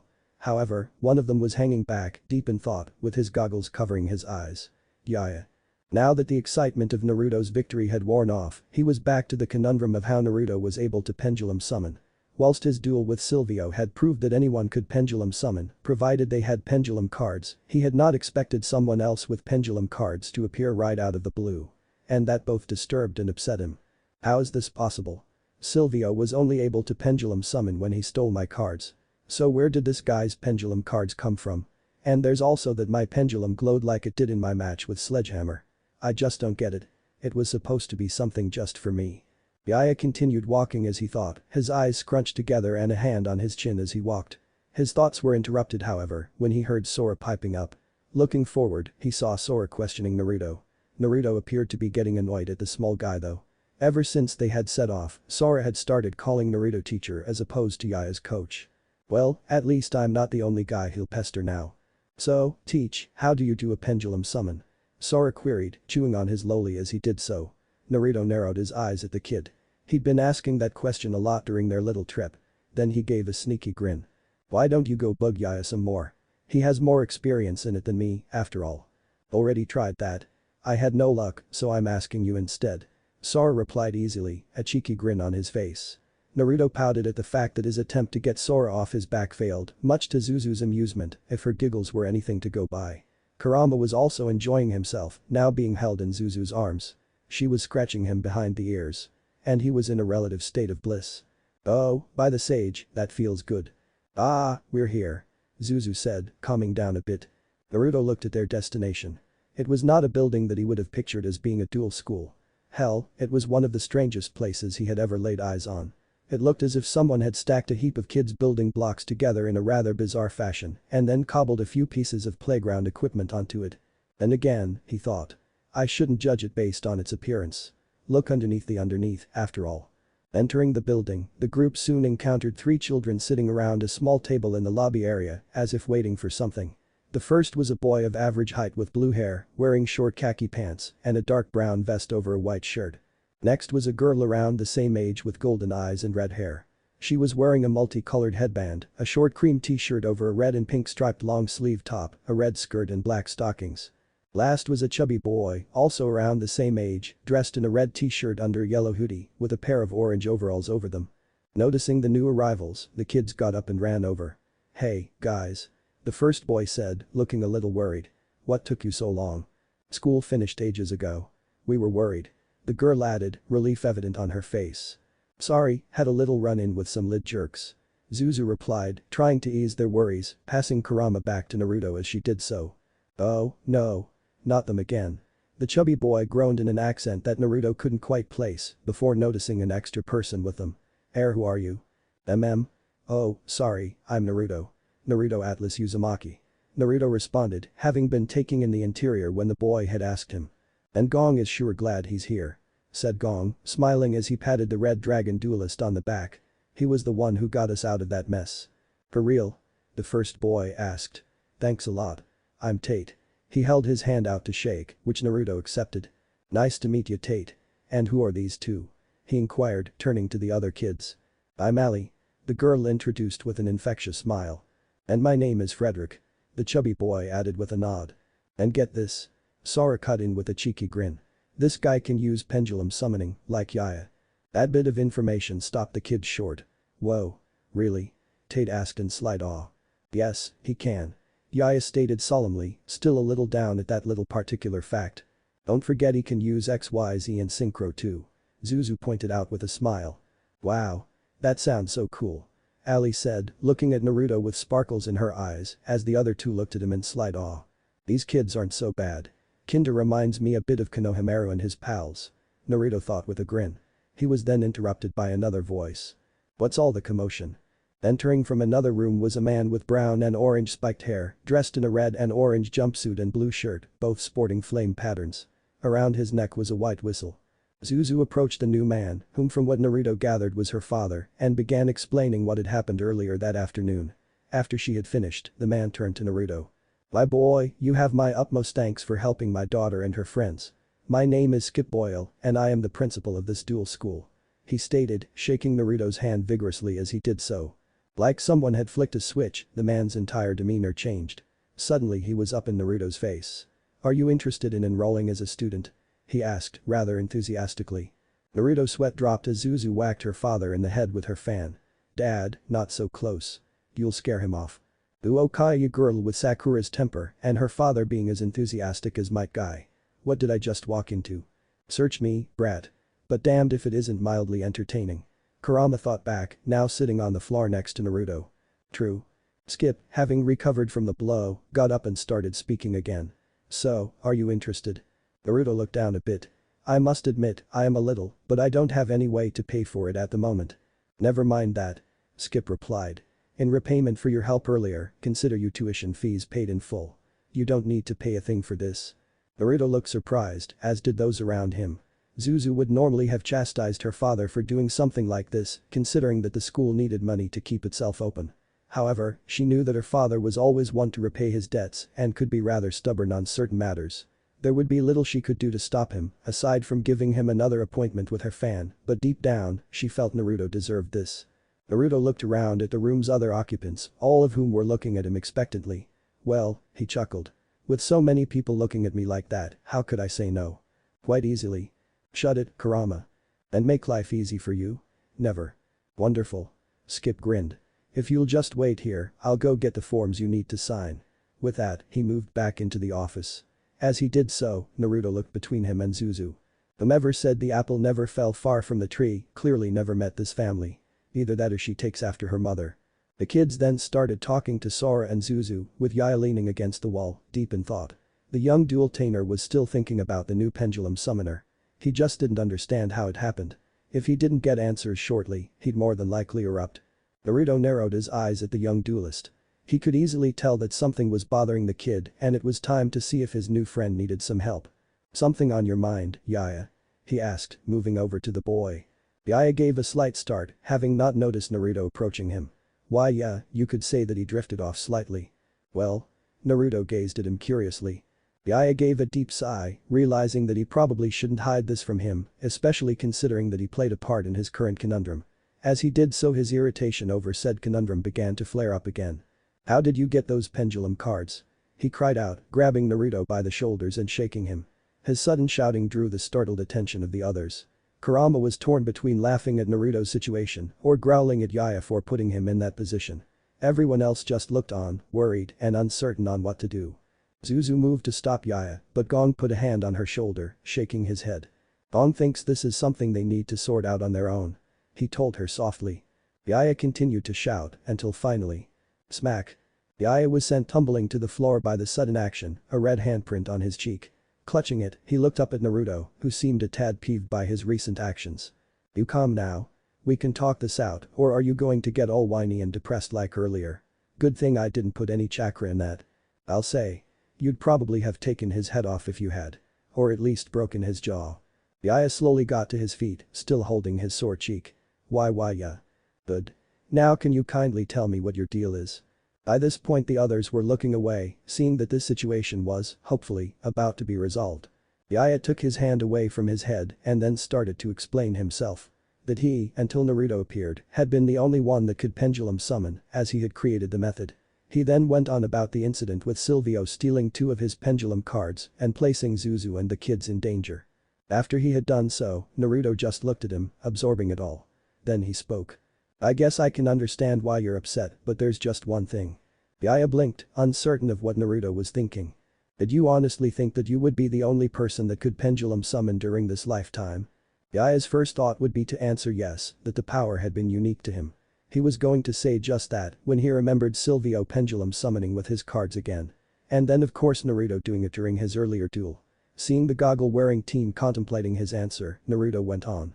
Someone was bound to figure out how pendulum summoning worked eventually. And after that happened, they could have made their own pendulum cards. Yaya's throat went dry, having obviously not considered that as a possibility. Naruto's look went a tad stern. Eventually, pendulum cards would be mass-produced for the masses. He continued, before his gaze softened slightly, seeing how uncomfortable Yaya was getting. There is a bright side though. This snapped Yaya from his negative emotions. What do you mean?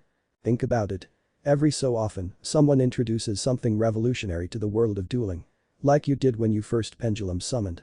Yaya had a few question marks floating over his head, wondering where Naruto was going with this.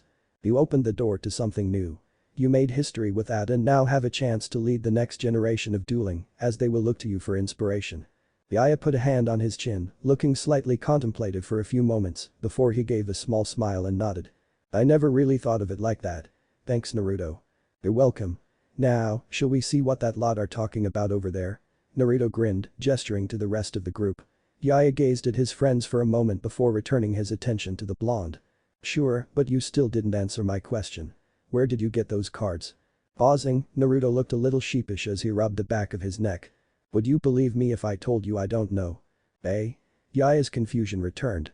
Naruto pulled his deck out of its box attached to his belt, then fanned a few of the cards out for the other boy to see. From what Yaya could tell, there were a few pendulum monsters there, alongside some regular effect monsters. Before the duel began, these were all regular monsters. You recall that weird glow?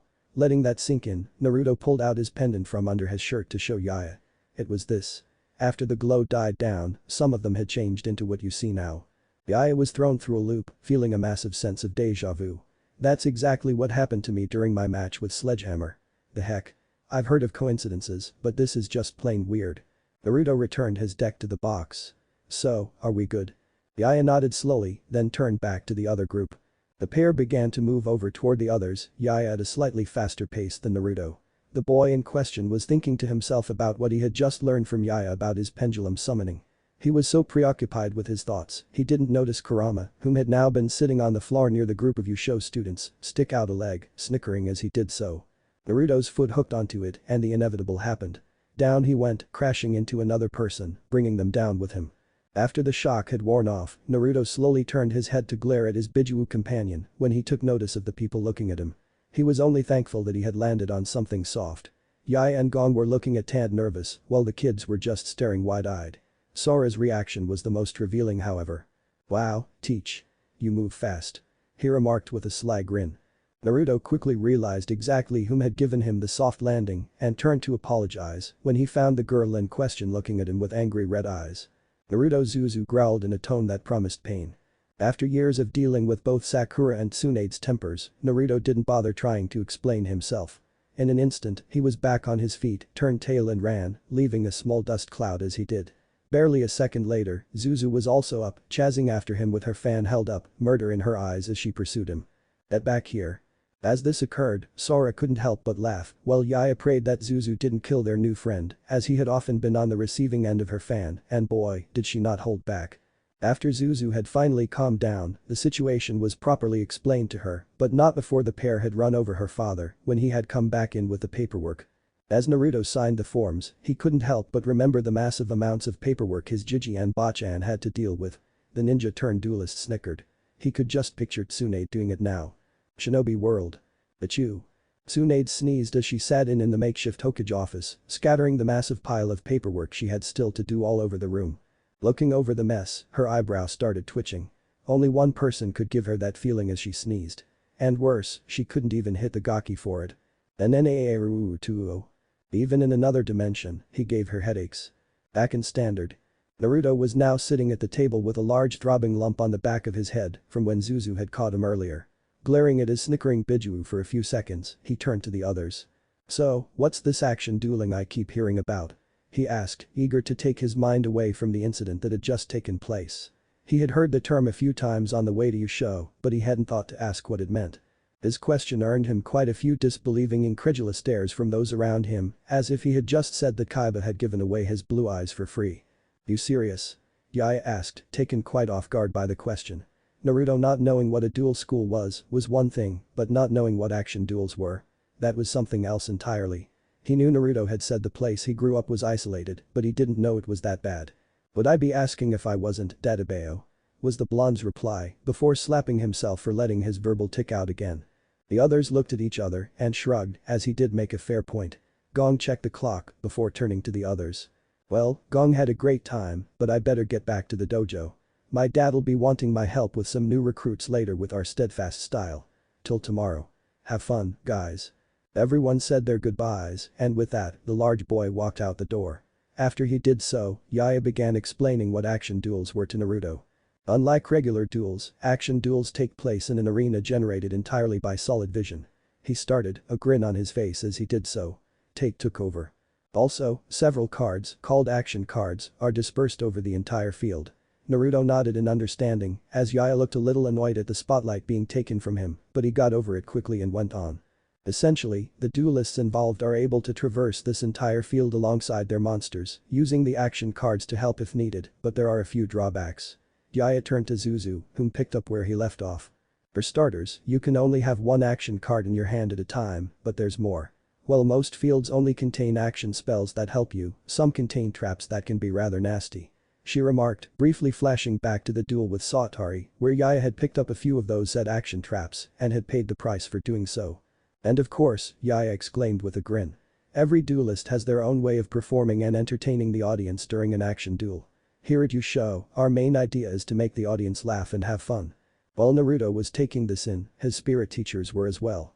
Jack looked intrigued at the idea, wondering if such a thing could be incorporated into turbo dueling. If only he knew what the future had in store. Aiba on the other hand, was a little less positive, having a frown on his face. Then again, that was pretty much his normal expression, unless Mikuba was around. Why, one might ask.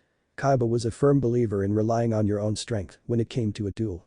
Adding something like action cards into the mix, it just rubbed him the wrong way. To him, it partially seemed a little like accepting handouts or accepting outside help.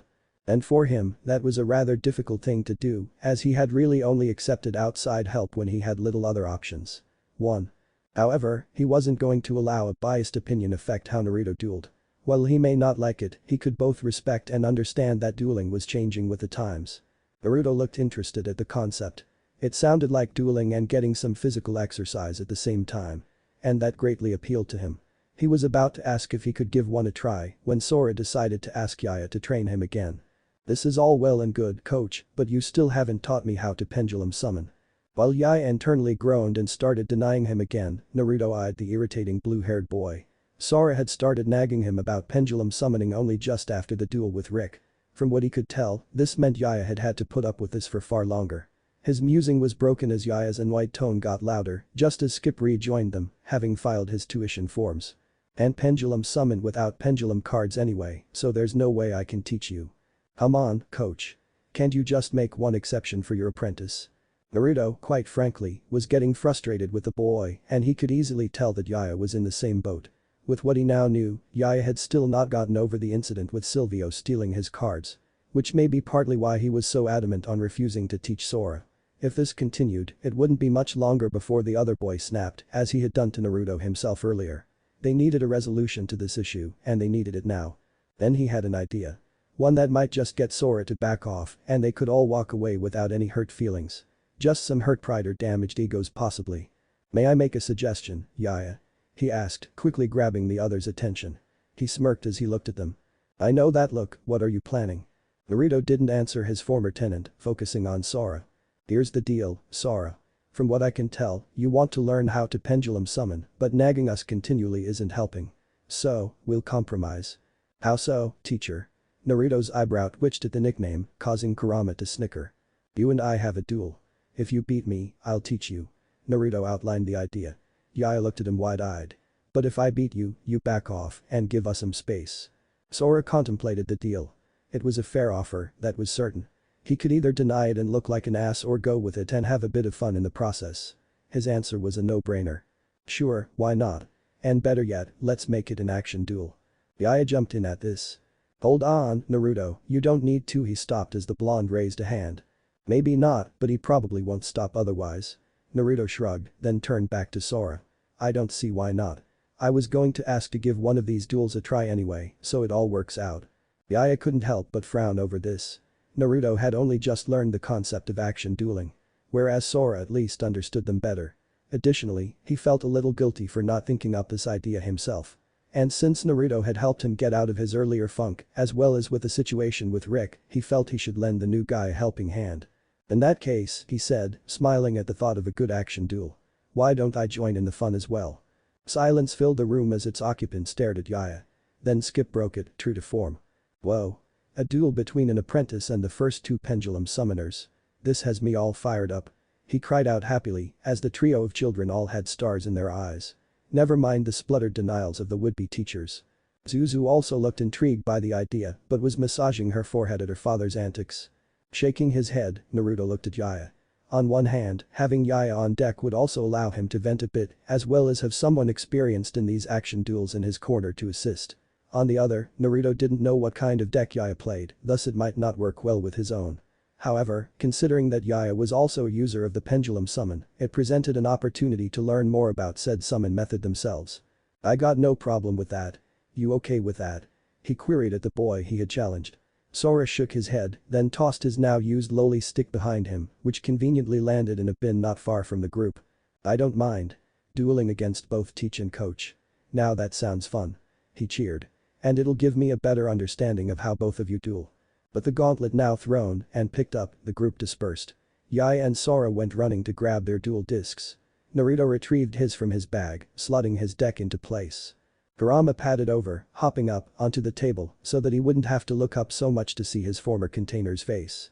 What do you think of this world so far, Kurama? So far? It's a pleasant change, I'll give you that. I'm given a bit of freedom to wander about and no one has tried to use me as a weapon.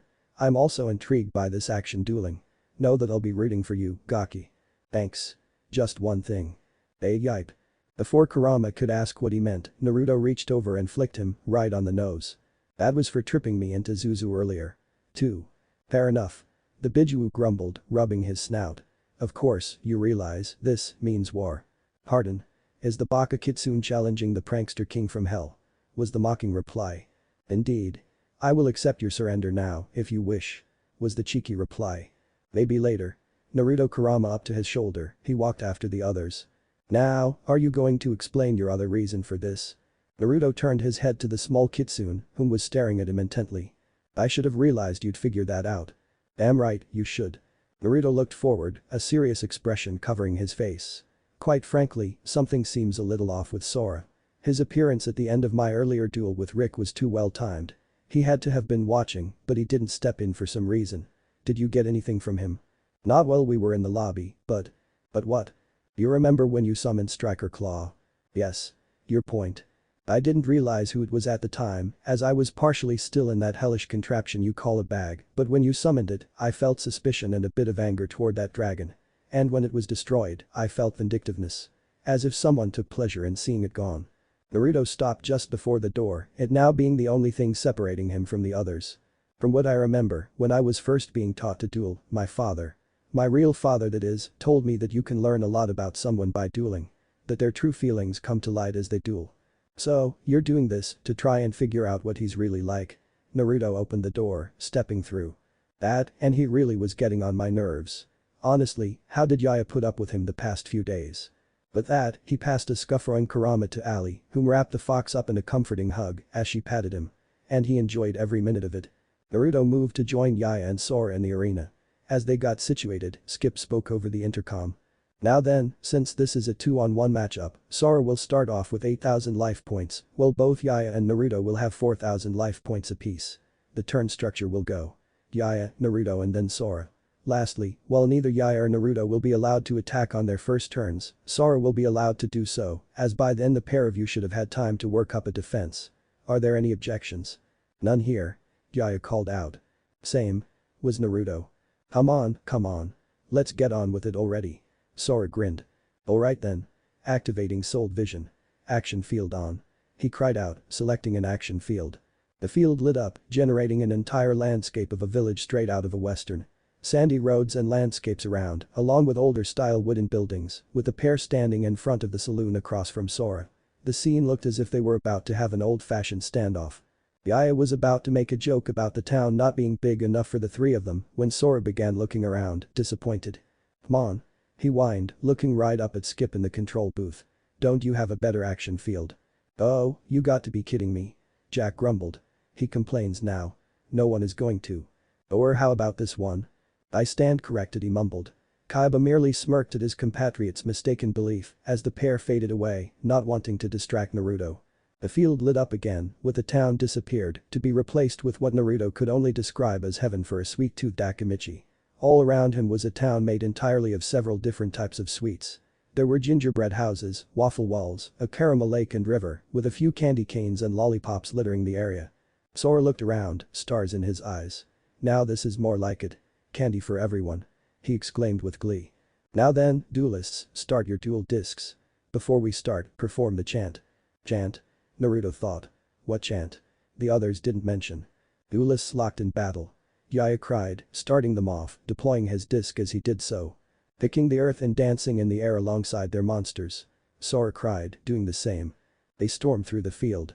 Behold, this is the newest and greatest evolution in dueling. They shouted together, Naruto just looking on in bemusement and slight confusion. Shrugging, he also activated his disc. Action. They all stopped for a second here, making Naruto smirk, as even he could tell what the next word would be. Duel. Sora LP. 8000, H. 5 Yaya LP. 4000, H. 5 Naruto LP. 4000, H. 5. But that, Yaya began. To begin the show today, I'll call performable Hip Hippo to the stage. A large pink hippo wearing a top hat and waistcoat appeared, running on all fours. ATK. 800. Quickly mounting his monster, Yaya took off into the candy village, looking for any action cards. I end. Yaya H. 4. My move then. Time for the red dragons to make their debut in the world of action dueling. Naruto remarked with an exuberant grin as he drew.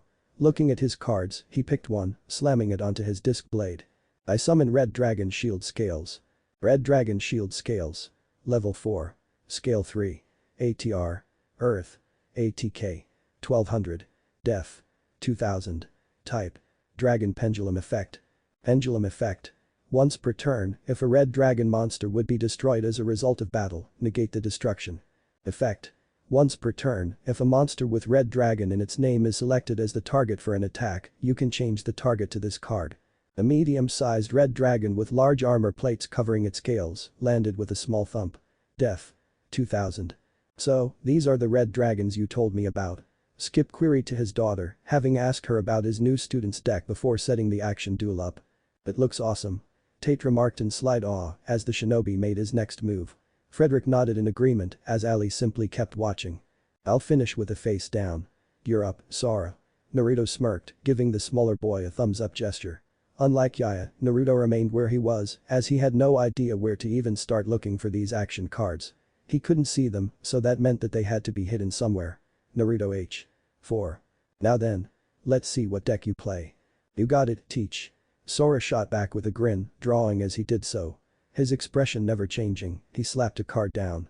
I activate the continuous spell, Toy Vendor.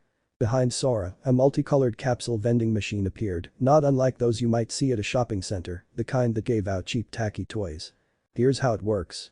I discard one card from my hand. As he did just that, a coin entered the vending machine, allowing a capsule to roll out of it. And then draw another card. If the card I draw is a level 4 or lower monster, I can special summon it. If not, well, the graveyard is where it'll go. He finished with a slight shrug. Naruto and Yaya braced themselves. Sora drew, his cheerful face not changing in the slightest. The capsule popped open, releasing a brief burst of light. I special summon the level 3 Fluffle bear I just drew. The large pink-colored bear with a red cloth tied around it and a small pair of white angel wings on its back appeared, looking around the field as it happened. ATK. 1200. So cute. Ali and Zuzu squealed. Tate tapped his ears before turning to Frederick. I will never understand girls. Nor would any boy ever. I beg your pardon. I think there is something in my ear. Kurama thankfully was now perched on Zuzu's shoulder. Otherwise, he'd have no doubt been squeezed to death by the girls. He had no desire to understand why Tora the demon cat kept running away. Naruto looked at the creature. Well, it didn't look that threatening, underestimating any monster was a bad idea. Nonetheless, he decided to mess with its owner. No offense, Sora, but if I got a toy like that out, I'd demand a refund. He chuckled. Oh, don't worry, Naruto, I definitely got my card's worth. Was the response, though he did notice Sora's eyebrow twitch at the comment. Picking another card from his hand, he brought it out. Next up, I normal summon Fluffle Leo. A yellow-furred lion with wings and a gold mane came out, looking a little like a stuffed soft toy. ATK. 1600. Another cute monster. Ali cheered. Zuzu refrained from commenting this time, but inwardly she had a similar reaction. Seriously? Yaya gaped, looking behind him as Hippo continued forward. What is it with girls and cute things? Unfortunately for Yaya, as he was so caught up watching what his opponent was doing, he wasn't paying attention to where Hippo was running toward. Naruto, however, was. Yaya, eyes front. He called out. Huh? Yaya turned back to the front, too late, as Hippo jumped over the edge of the caramel lake. For a moment, they just hung in the air as Hippo's legs waved about comically. Then with a shout, the pair fell into the lake, creating a splash in the process. Alright, that just happened. Naruto stated in slight disbelief, as Sora snickered a bit. Gasping, Yaya broke the surface, Hippo not far behind him. Swimming to shore, the pair were soon back in the saddle and running over the field. Well, since Yaya has recovered from his swim, I'll have my monsters pay him a visit. Sora pointed at the aforementioned duelist. Leo, attack his Hippo. Leo gave a happy growl at the idea and bounded forward, ready to destroy the unsuspecting performable. Yaya smirked. Sorry Sora, but I activate the action spell. Evasion, which allows my Hippo to evade that monster of yours. Leo jumped forward, only for Hippo to flip over it and continue on his merry way. Huh? Did he get the card in the lake? Naruto wondered, as he hadn't seen Yaya grab anything before he went in. Sora just shrugged, nonplussed. Oh well, if at first you don't succeed, try again. And I will do so with my other monster. Bear, attack Hippo. Bear jogged forward, eyes locked on its target. Yaya looked around wildly, hoping to catch a glimpse of an action card. Which led to him once again, not looking at where he was going. Watch out, Yaya. Came a call from Zuzu. Too late again. Yaya ended up crashing face first into an enormous chocolate Swiss roll. A few seconds later, both him and his monster popped their heads out of the top of the dessert item, shaking their heads slightly to recover from the shock. Naruto just sweat dropped. How about you just keep your eyes on the road from now on? He asked. Yaya nodded sheepishly at that, having pulled himself out. Looking down, he saw Fluffle Bear approaching fast. Hope your monster has a sweet tooth, cause here comes the action spell, Candy Shower. Yaya smiled, sliding the card into his disc. Off to the side, an orange orb appeared, then self-destructed, raining down a pile of wrapped candies. Once it had, Bear came to a halt, sniffing the air. Soon laying its eyes on the pile of candy, it wandered over, sat and started shoveling the candy into its mouth like there was no tomorrow. Def. 800. Boy. Sora called out, stomping his feet as steam came out of his ears. This is no time for a snack break. You're meant to be attacking. Yaya couldn't help but laugh for a second before calming down. Candy Shower switches you monster into defense mode so it could enjoy them. Oh, whined Sora, downtrodden. Sighing, he plucked one last card from his hand. I'll end my turn with a face down. Sora H. 2, with his turn done, Sora started looking around for an action card of his own to use. Now Naruto wasn't often called an observant person, but after seeing Yaya pull action cards out after crashing into the sweets around the field, his theory about them being inside said sweets seemed to have merit. Alright then, on to Act 2. Yaya exclaimed, drawing and jumping down to ground level as he did so, landing in a pile of cake batter. His grin went wide. Yaya H. 5. And now, dear audience, I beg your attention. Because with a scale 1 Stargazer Magician and scale 8 Timegazer Magician, I set the pendulum scale. Slamming the cards onto his disc's blade, his two magicians were soon encased in two blue columns, a 1 below the magician clad in white and blue, and an 8 beneath the one in black and gold. Behind them, a large image of Yaya's pendant could be seen swinging in the background. Yes. Tate yelled excitedly. Here it comes. Ali grinned. Yaya's pendulum summon. Friedrich shivered. So, this is what Yaya's pendulum summon looks like. Naruto muttered, rubbing his chin in thought. You know what time it is? Yaya cried, raising a hand upwards as the large version of his pendant began swinging. With the scale set, I can now summon monsters, level 2 through 7, all at the same time. Swing forth, pendulum. Draw an arc of light across the ether. A circular hole started forming before two trails of light burst out from it. My monsters are ready to swing into action. Yaya gestured toward the lights as the scale began to calm down. Stick it to performable swordfish. One of the lights died down to reveal a sword with fins, with the hilt acting as a tail. Sporting sunglasses and a tuft at the top of the sword that made it look like Elvis. ATK. 600. And the star of the show. Turn up the heat, Odd Eyes Pendulum Dragon. As the new beast appeared, Naruto was left gaping as a near-dead ringer for his twin-tone pendulum dragon was now on the field. ATK. 2500. What happened next, however, unnerved him. Yaya, why is your dragon staring at me? Confused, both Yaya and Sora turned to see that Naruto was right on the money. Odd Eyes was looking right at him, its eyes wider than usual. Odd Eyes? Yaya murmured, baffled at the sight. We have a duel to do. Naruto felt as if the dragon was stunned by his presence. He himself wasn't certain what to make of it either. While I appreciate the attention, you aren't my type. He stated calmly, trying to look a little nonchalant at the dragon staring him down. Silence. The audience was left gobsmacked. Sora chuckled. You're a funny guy, coach. Yaya was a little green at that statement. I have nothing to say to that. I'm just going to pretend that didn't happen. Probably safer that way. Shaking his head, Odd Eyes finally turned to face the enemy. Seeing his monster getting back on track, Yaya regained his composure. Now that my monsters are up and at 'em, let's get to the main event. Yaya turned his gaze towards Sora, whom by now had managed to scale one of the gingerbread houses and was attempting to reach an action card stuck on the house's wind vane. Before he could grab it, the card blew away from him, falling back toward the ground. While Sora was bemoaning, Naruto couldn't help but snigger a bit at his misfortune. However, it appeared Yaya was about to add insult to injury as he was making his way toward the same house that Sora was perched on. Leaping ahead, Hippo acted as a springboard, allowing Yaya to snag the action card Sora had been trying to acquire. Hey, no fair. Sora pouted. First come, first served, Sora. Was the reply. At this point, noticing the other pair running around for action cards, Naruto decided it was time to move himself.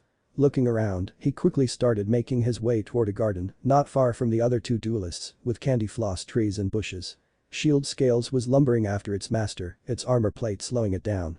Time to cut your Leo down to size with my swordfish's special ability. Yaya exclaimed, pointing at the monster in question. With it, I can reduce the attack points of one monster you control by 600. Multiple copies of Swordfish appeared around itself, then flew forward, striking the earth around the little lion. ATK. 1600, 1000. That lion now has more bark than bite. Frederick clapped his hands together, Tate nodding in agreement. But before I attack, I think my Odd Eyes deserves a treat. And the action spell Nanana is not too hot, not too cold, but just right. Yaya pumped his fist in the air. With it, my Odd Eyes gained 700 attack points. The pendulum dragon gave an approving growl as it was surrounded by a yellow aura, its strength increasing. ATK. 2500, 3200. Odd Eyes, attack that lion. At his master's command, the dragon charged forward, lashing out with its tail. With no time to react, Leo was vaporized in an instant, but it didn't stop there. Sora was thrown back, having gotten snagged by the tail, landing thankfully on a pile of marshmallows.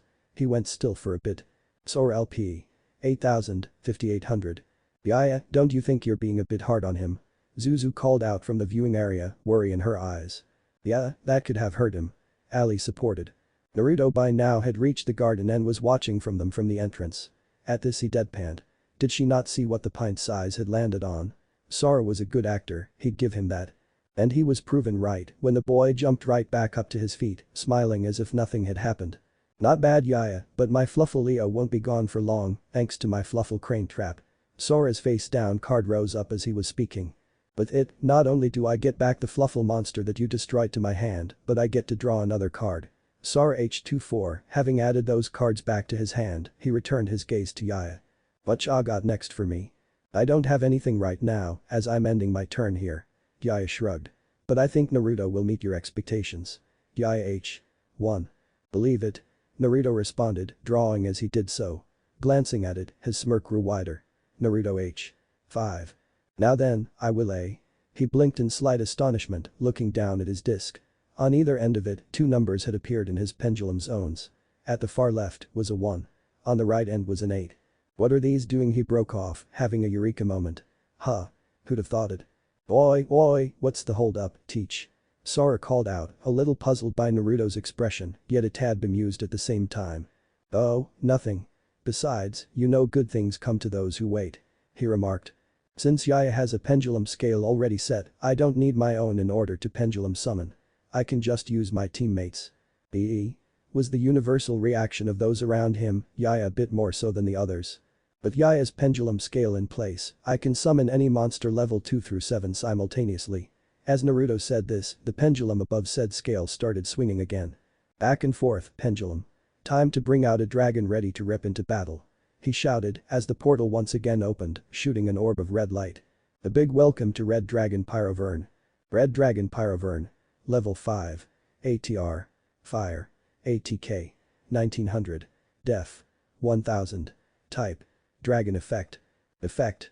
If this card is banished due to a card effect, destroy one spell trap on the field and inflict 400 points of damage to the opponent. A medium-sided wyvern with scarlet scales and smoke billowing out of the side of its mouth came out of the red light. ATK. 1900. Not bad, Naruto. Sora commented, a little disappointed. He'd been expecting a bit more. Who said I was done? I now normal summon Red Dragon Vortex Drake. Red Dragon Vortex Drake. Level 1. Scale 4. ATR. Light. ATK. 300. Def. 500. Type. Dragon Pendulum Effect. Pendulum Effect. Once per turn, by discarding one card from your hand, you can fusion summon one Red Dragon fusion monster from your extra deck using monsters you control as materials. Effect. By banishing this card from the field or extra deck, fusion summon one Red Dragon fusion monster from your extra deck using monsters you control or from your graveyard as fusion materials. Monsters used from the graveyard are also removed from play. The air around Naruto shimmered as this monster came into view. It was a small dragon, going up to Naruto's knee in height, dual-colored blue and orange eyes, and light red scales. As soon as it appeared, it hovered up to its master's shoulder. Giving an affectionate growl, it remained still as Naruto rubbed its crest for a moment. Cue the girls cooing at the scene. And Kurama having a twitching brow at the dragon for stealing his spot on Naruto's shoulder. When I get my paws on that thing. Yaya got over the shock of what Naruto just did and began to wonder what else there was to learn about pendulum summoning. If Naruto had just found this out, who knows what else it did.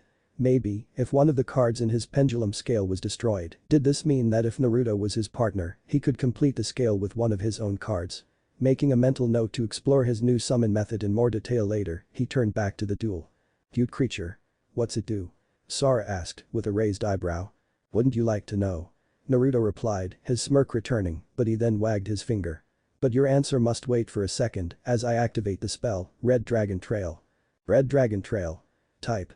Normal spell. Effect. During your main phase, activate one of the following two effects. 1. Add one Red Dragon monster to your hand, but it cannot be summoned this turn. 2. Special summon one Red Dragon monster from your hand. Now that this trail is open, I can gain a little backup. Thanks to this card, I can use one of two effects. At this point, I'm going to add a red dragon from my deck to my hand, but in exchange, I can't summon the card I picked this turn. A card slid out midway down Naruto's deck. Grasping it, he added it to his hand. Why would he do that now? The Academy Scout narrowed his eyes before schooling his expression. Alright then. You wanted to see what Vortex Drake can do. Turning so that he could address both Sora and the audience. I wonder what's so important about that monster. Frederick looked puzzled. Probably a special ability, I'd say. Tate shrugged, also curious as to what that ability might be. Well, don't keep them in suspense, Naruto. Gyaya said, looking at him expectantly. Yeah, show us. Sora pumped up and down. Who am I to deny you? In order to use Vortex Drake's ability, I have to remove him from play.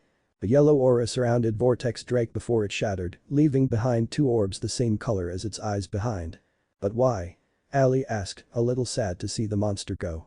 Simple. Because now that I have, by using monsters on my field or grave, I can now fusion summon a red dragon monster.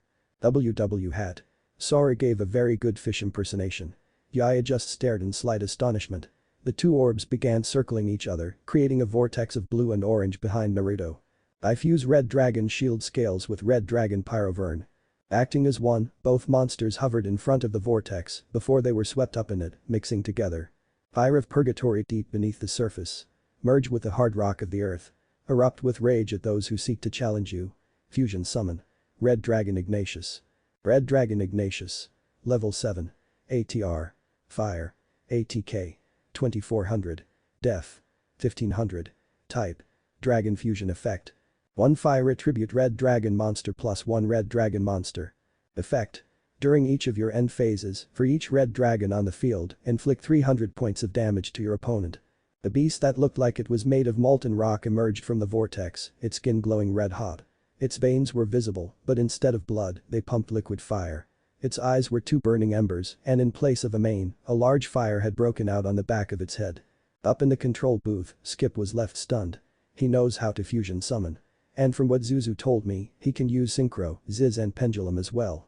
I think we just hit the jackpot with our new student. Wow. He cried out with his usual vigor. This is turning into a blood-pumping duel. Is it just me, or is it getting hot in here? Gyaya asked, wiping his brow. His monsters were not much better. Also, around Naruto, some of the sweets were beginning to melt.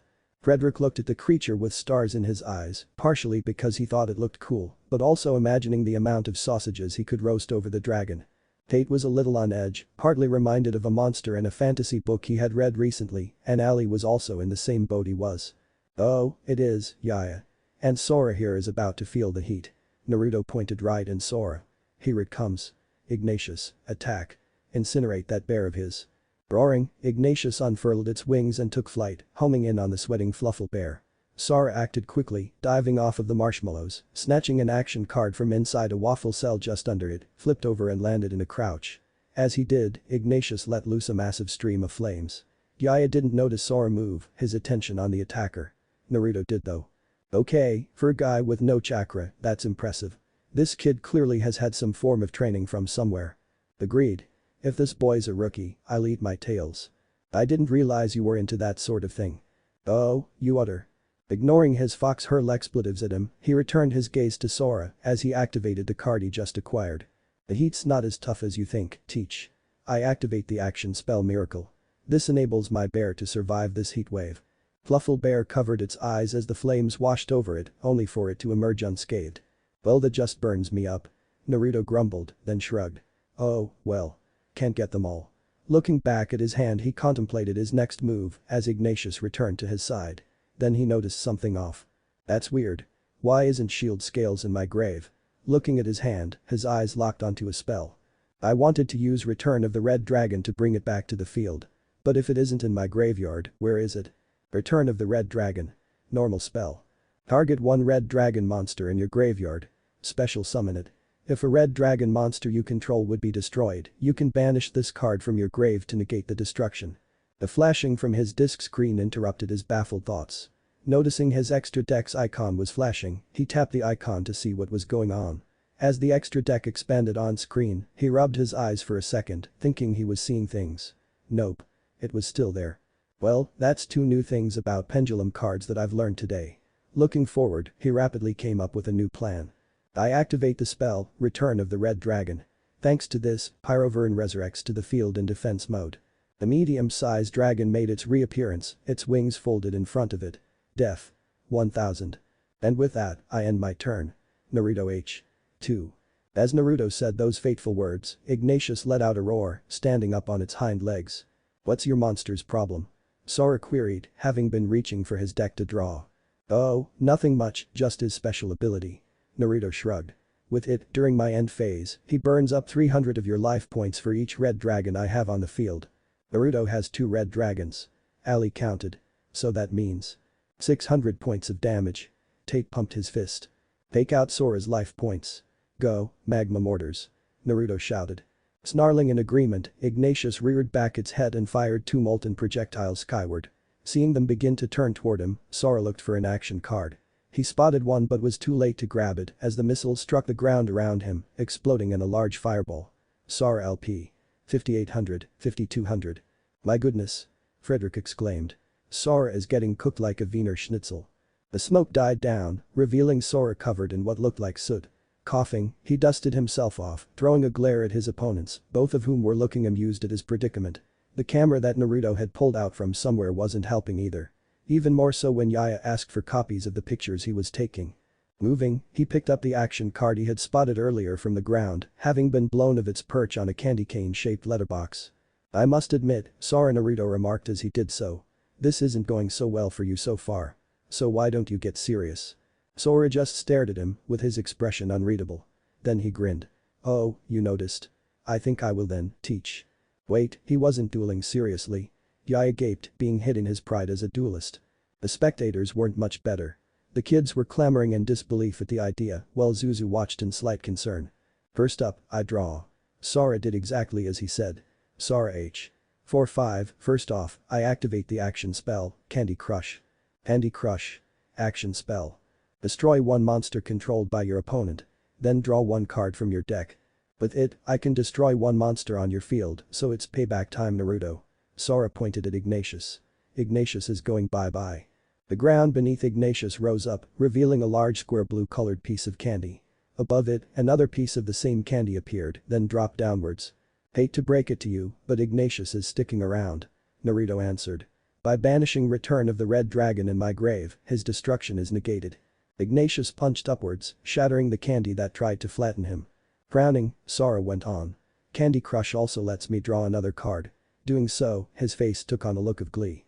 "I don't like that look," Yaya muttered uneasily. "Secondly, I activate the effect of Toy Vendor again." Sora gestured to the machine not far away from him. "By discarding a card from my hand, I get to look at the top card of my deck." As he sent the card to the grave, a coin slid into Toy Vendor's slot. As a new capsule rolled out of it, Sora checked it. "Aren't I lucky? I got the level 3 Edge Imp Sabers. And I now summon it."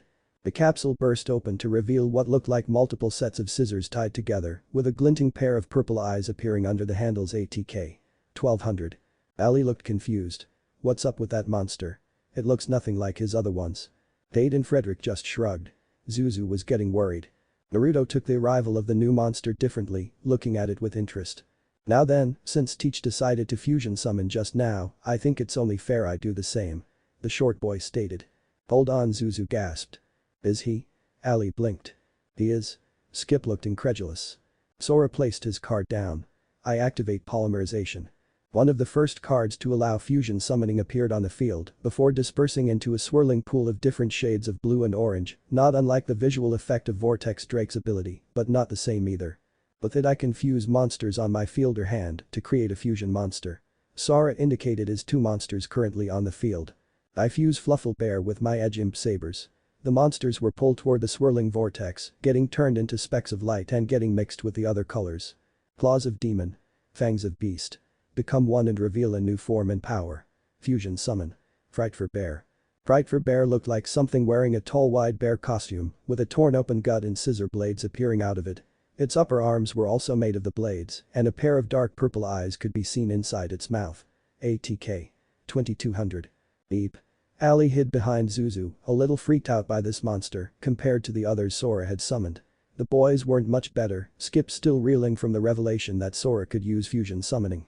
"That's not so cute," Zuzu spoke softly, shivering a little. Naruto looked at the new appearance, his eyes taking in every detail of it. "Something the matter?" "Just a hunch. I'll explain later." "You better."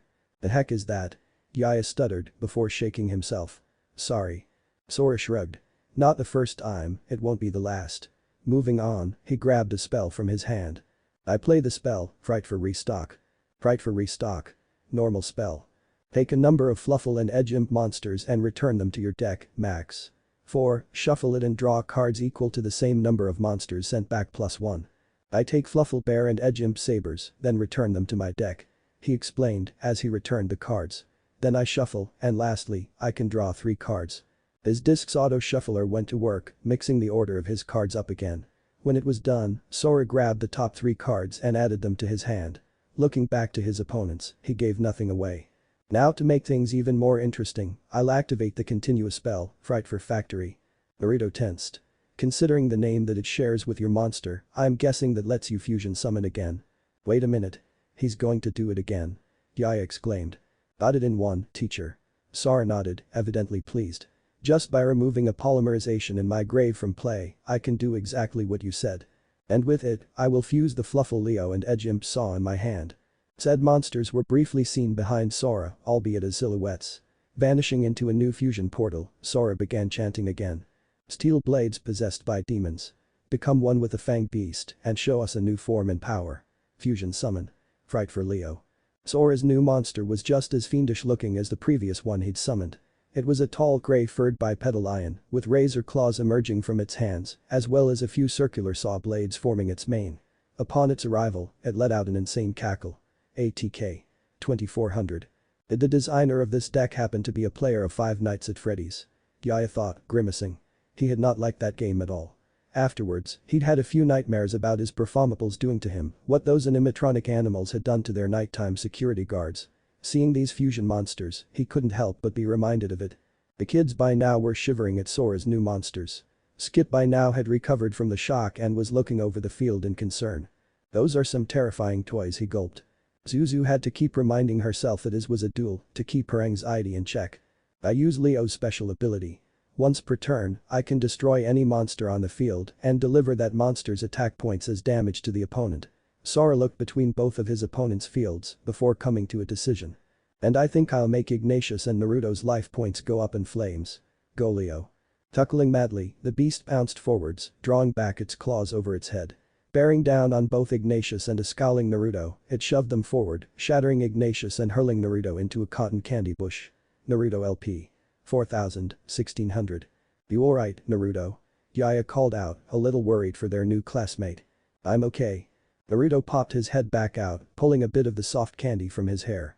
Dragging himself out of it, he looked back at Sora. Ignatius may be down, but he'll have some payback with my trap, Red Dragon Retribution. Red Dragon Retribution.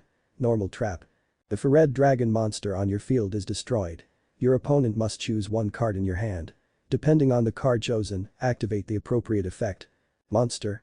Special summon the chosen monster, ignoring summoning conditions. If your monster was destroyed as a result of battle, also destroy the attacking monster. Spell. Your opponent takes damage equal to half of the destroyed monster's attack points. Trap. Choose one monster on your opponent's field. Cut its attack points in half. Here's how it works. Naruto gestured to his hand. You get to pick a card in my hand. Depending on what type of card you pick, a different effect happens. The choice is yours. Sora looked thoughtful. He knew that Naruto's hand at least contained the monster he got from his trail spell earlier. What the other card was, he didn't know. He was aware that the card on his right was the monster though. Deciding to go for the unknown option, he called out. The left one. Naruto flipped over a card with a green backing, but neither Sora or Yaya could make out what it was. You picked a spell. That means you now take damage equal to half of Ignatius's attack points. Naruto's trap glowed red as Sora paled. Hope you like the candy, cause this has a bit of kick to it. The card fired a red fiery beam right at Sora, pushing him back into the side of a layer cake, despite the young duelist raising his arms to shield himself. Sora LP. 5200, 4000. Once the beam ended, the purse boy staggered a bit before regaining his balance. Alright. Tate stated excitedly. Now Sora's lost his double life point advantage. As the children chatted away, Zuzu couldn't help but smile at the three being so into the duel. Seems like we found a good new friend, huh, Yaya? She thought, finding herself enjoying the duel. Cough, cough, that was a bit spicy, Naruto. Sora, finding a little humor in what just happened. Sorry. Naruto shrugged. Guess I should have told you the cake was a lie. Sora scowled a bit before returning to his dueling. Well, since I already hit Naruto, I don't want coach feeling left out. bear, attack hippo. Stiffening, Yaya glanced around, catching glimpse of an action card on a muskstick street sign.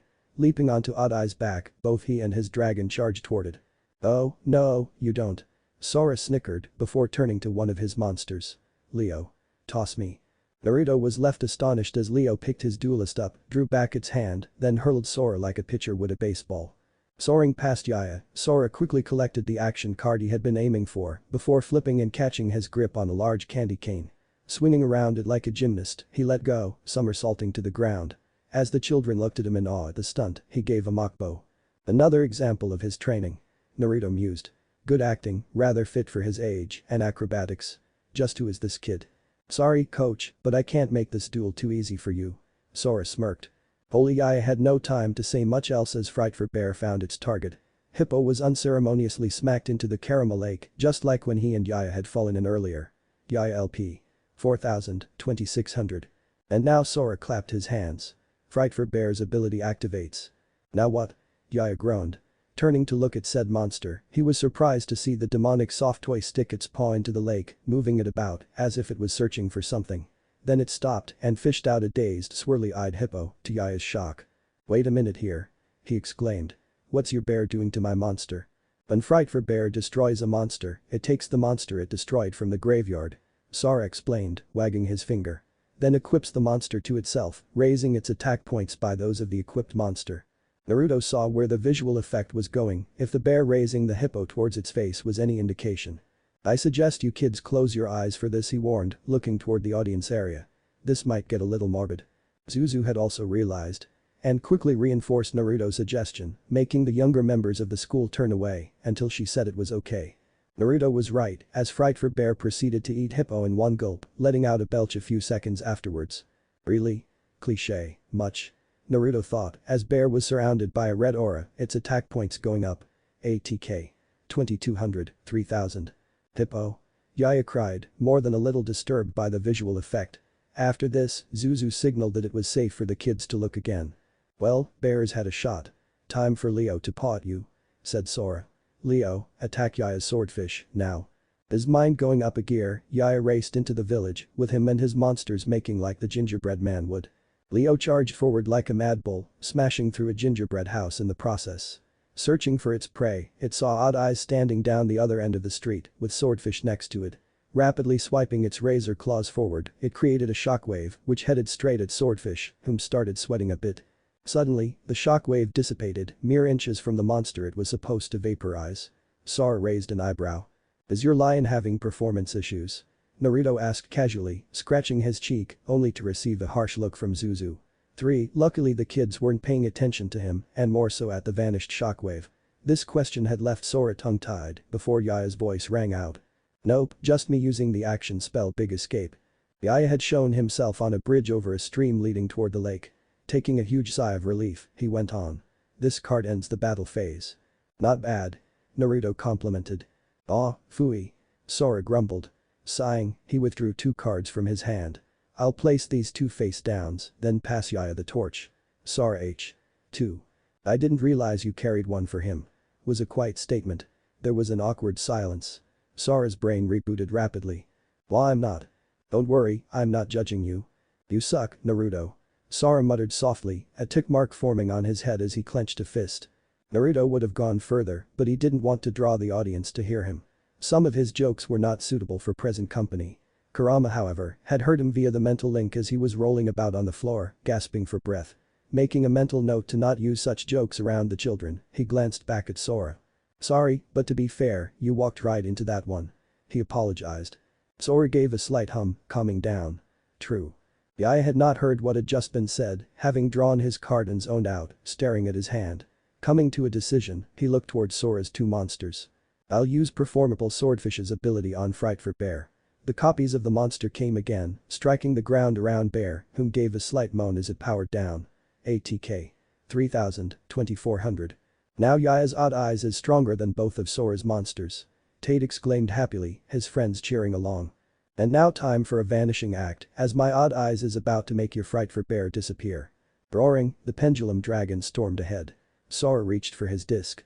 My punch in the box trap has other ideas. A small jack-in-the-box-like contraption appeared in front of the monster, its arm winding back. With it, not only is your attack negated, but another monster on your field is destroyed, and your attacking monster loses attack points equal to that monster's attack or defense points. Whichever is higher. Sora crowed. Heimgazer Magician's pendulum ability activates. Yaya responded. Once a turn, if a pendulum monster is targeted by a card effect, the card negates the card and resets it. Inverse gear-wise. The clock face appeared behind the magician, its hands moving backwards. Sora's card dipped forward, returning to its face-down position. My attack continues. Odd Eyes continued onward, unhindered, the box fading away. Pretty good, Yaya, stopping my trap like that. Sora remarked, before smirking sinisterly. But can you stop another one? Yaya froze in his steps. Sora's other face-down card came up, revealing another copy of Punch in the box. So, he's a good planner as well. Naruto thought, his suspicions growing further. He anticipated Timegazer's effect, most likely from seeing Yaya dueling at an earlier point in time. To counter this, he placed 2 traps to make certain the effect would be carried out. Sorry, but this puts the brakes on your dragon's attack. Sora made a what can you do gesture. The box re-emerged, but not for long. It burst open, a fist on a spring shooting out and slamming into Odd Eye's midsection. Taken by surprise, it was thrown backwards, landing on top of Swordfish, whom was destroyed in the process. ATK. 2500, 1900. Arn. Yaya snapped his fingers at the mistake, his concerned gaze on his Odd Eyes pendulum dragon. Snapping his goggles over his eyes, he grumbled. I end. Yaya H. 2. What's wrong with Yaya? Tate asked, a little worried. Yes, this is not like him at all. Frederick was in the same boat. It was Zuzu who answered. Yaya's probably upset that he let Odd Eyes get hurt. It'll probably get worse if it gets destroyed. Since Yaya had now finished his turn, Fright for Bear's attack points went up, no longer hindered by Swordfish's ability. ATK. 2400, 3000. Naruto looked a bit put out at that. Why hadn't Yaya placed any face-down cards? Did he not have anything that could be used? Unless he was solely going to rely on action cards, which, not to be rude, was foolish at this point. Looks like I need to help Yaya out here. Regardless of if he gets an action card or not, it may not be useful. And his Odd Eyes is right in the line of fire. Sora won't hesitate to destroy it come his next turn. Returning his focus to the present, he drew. Naruto H. 2-3.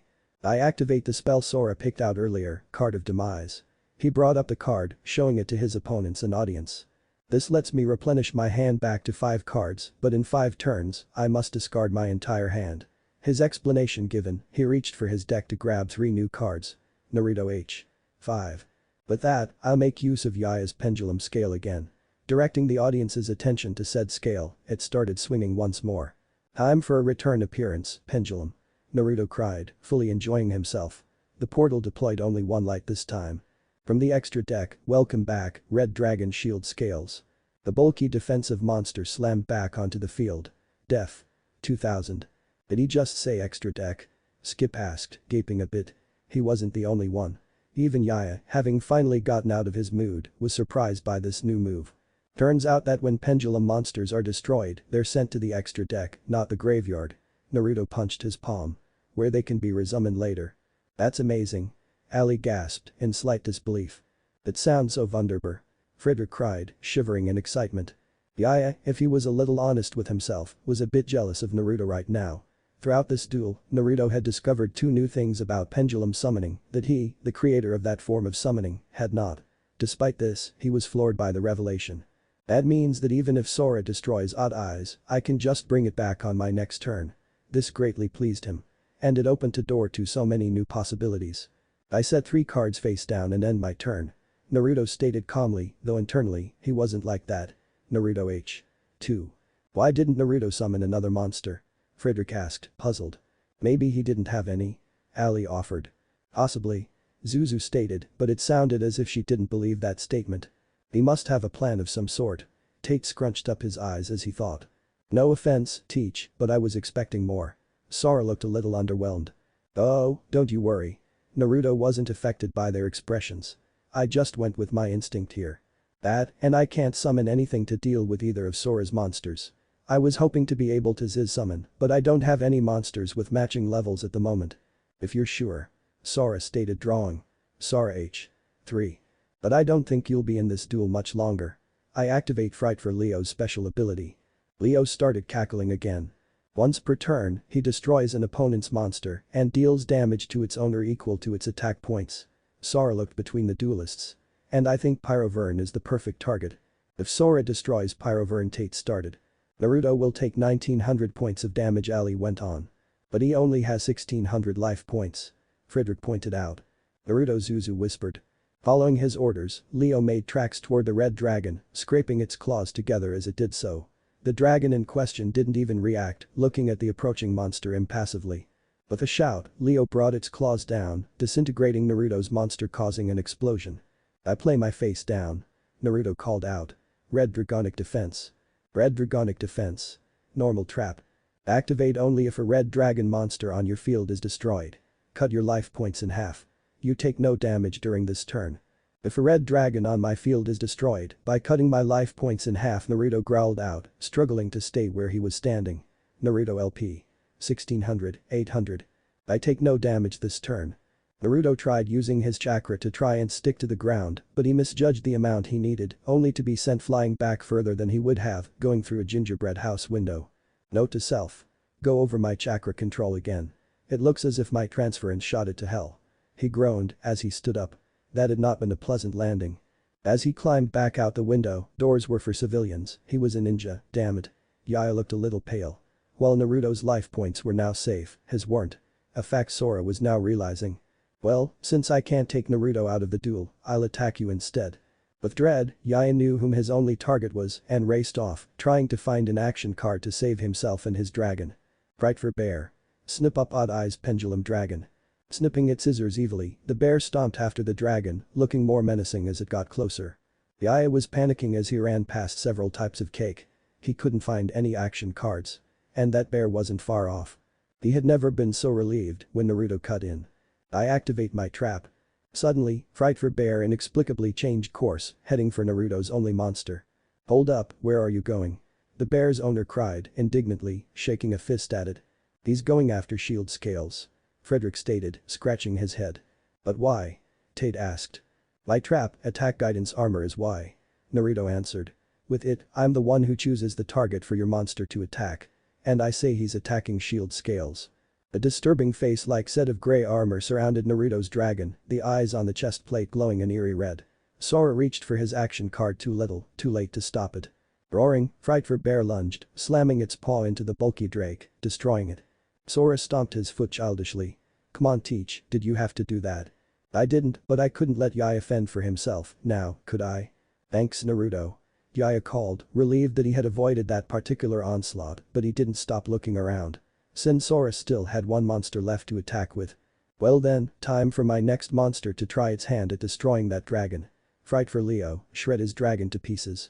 As Leo began his attack, Sora pulled out the action card he had snatched up before Yaya could earlier. And to help make sure this one goes through, I activate the action spell, Candy Coat, making Leo immune to destruction in battle and any spell trap effects that you might use. But that means Frederick gaped. Neither Yaya or Naruto can stop this attack. Zuzu whispered. This time, the blow struck home, Leo stabbing Odd Eyes with its claws. Yaya could only watch, upset and unable to help his dragon. Yaya LP. 2600, 2100. At least Odd Eyes is in the extra deck now. Yaya thought, noting the silver lining. I can bring him back next turn and he'll be back to full strength when I do. I set one card face down and end my turn. Sora did so, as a holographic card materialized in front of him. My turn, then. Yaya piped up, eager for a little payback. Raising his hands above his head, he drew, causing a small arc of light to appear in either side of him. Draw. Yaya H. 3. For a moment the stage blacked out as a spotlight shone over the young duel-tainer. Ladies and gentlemen.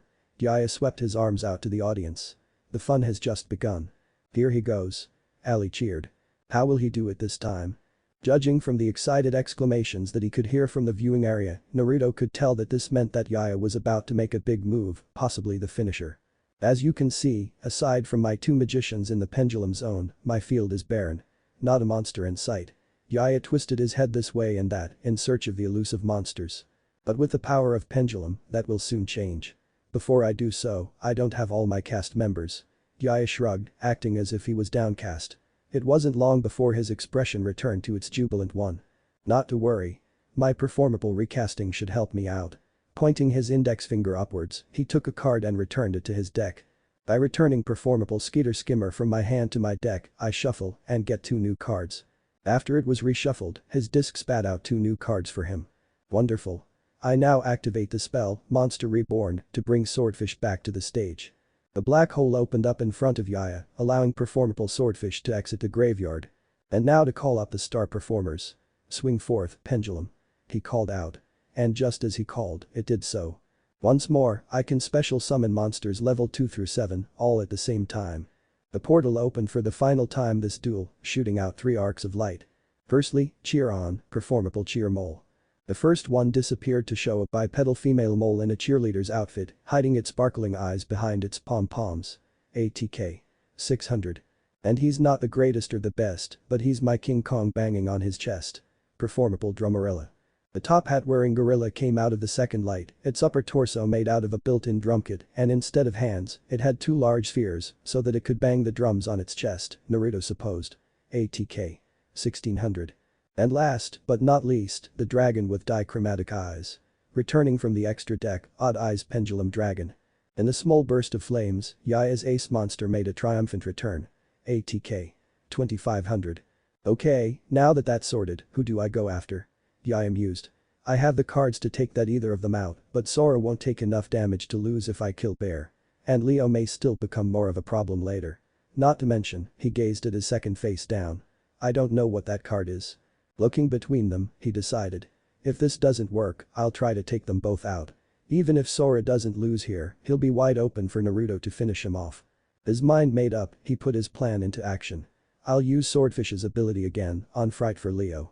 The copies appeared once more striking toward the lion. Sora narrowed his eyes, looking around. Running back over the bridge, he snatched an action card from a sugar flowered. I activate the action spell, Sweet Scent. Sweet Scent. Action spell. If a monster you control is targeted by an attacker effect, change the target to another monster on your field. Hope your fish likes the smell. A rather pleasant aroma filled the air around them, none of the duelists certain where it was coming from. It smelled like a baked cake, fresh from the oven. Both Naruto and Yaya paused to take it in. Cake. Oh my, what I wouldn't give for a large chocolate cake right now. Frederick's mouth watered at the very thought. Sora's cheeky tone snapped the pair out of their dreams of dessert. You may want to take a look at your fish, Yaya. Uncertain as to what the young boy was on about, Yaya did as he suggested, only to see that his monster's eyes had gone cloudy, the monster daydreaming over the smell. Swordfish, snap out of it. He yelled, trying to bring his monster back to its senses. Sora let out a snigger. The smell makes your monster lose focus. As a result, I'm the one who'll choose the target for its effect. I think Fright for Bear is a better choice. True to his statement, the swordfish copies veered away from Leo to strike the ground around Bear, who groaned as his attack decreased again. ATK. 3000, 2400. I know about Odd Eye's double damage ability, Yaya. Sora chastised.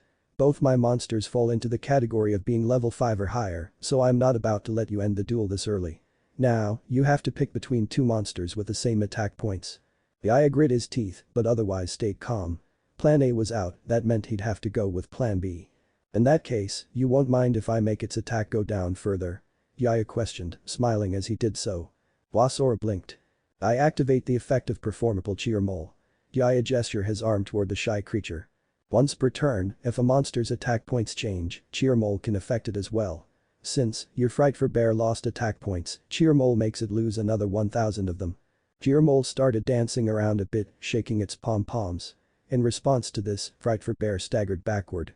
ATK. 2400, 1400. And with my cheer squad having done its work, Odd Eyes attacks Fright for Leo.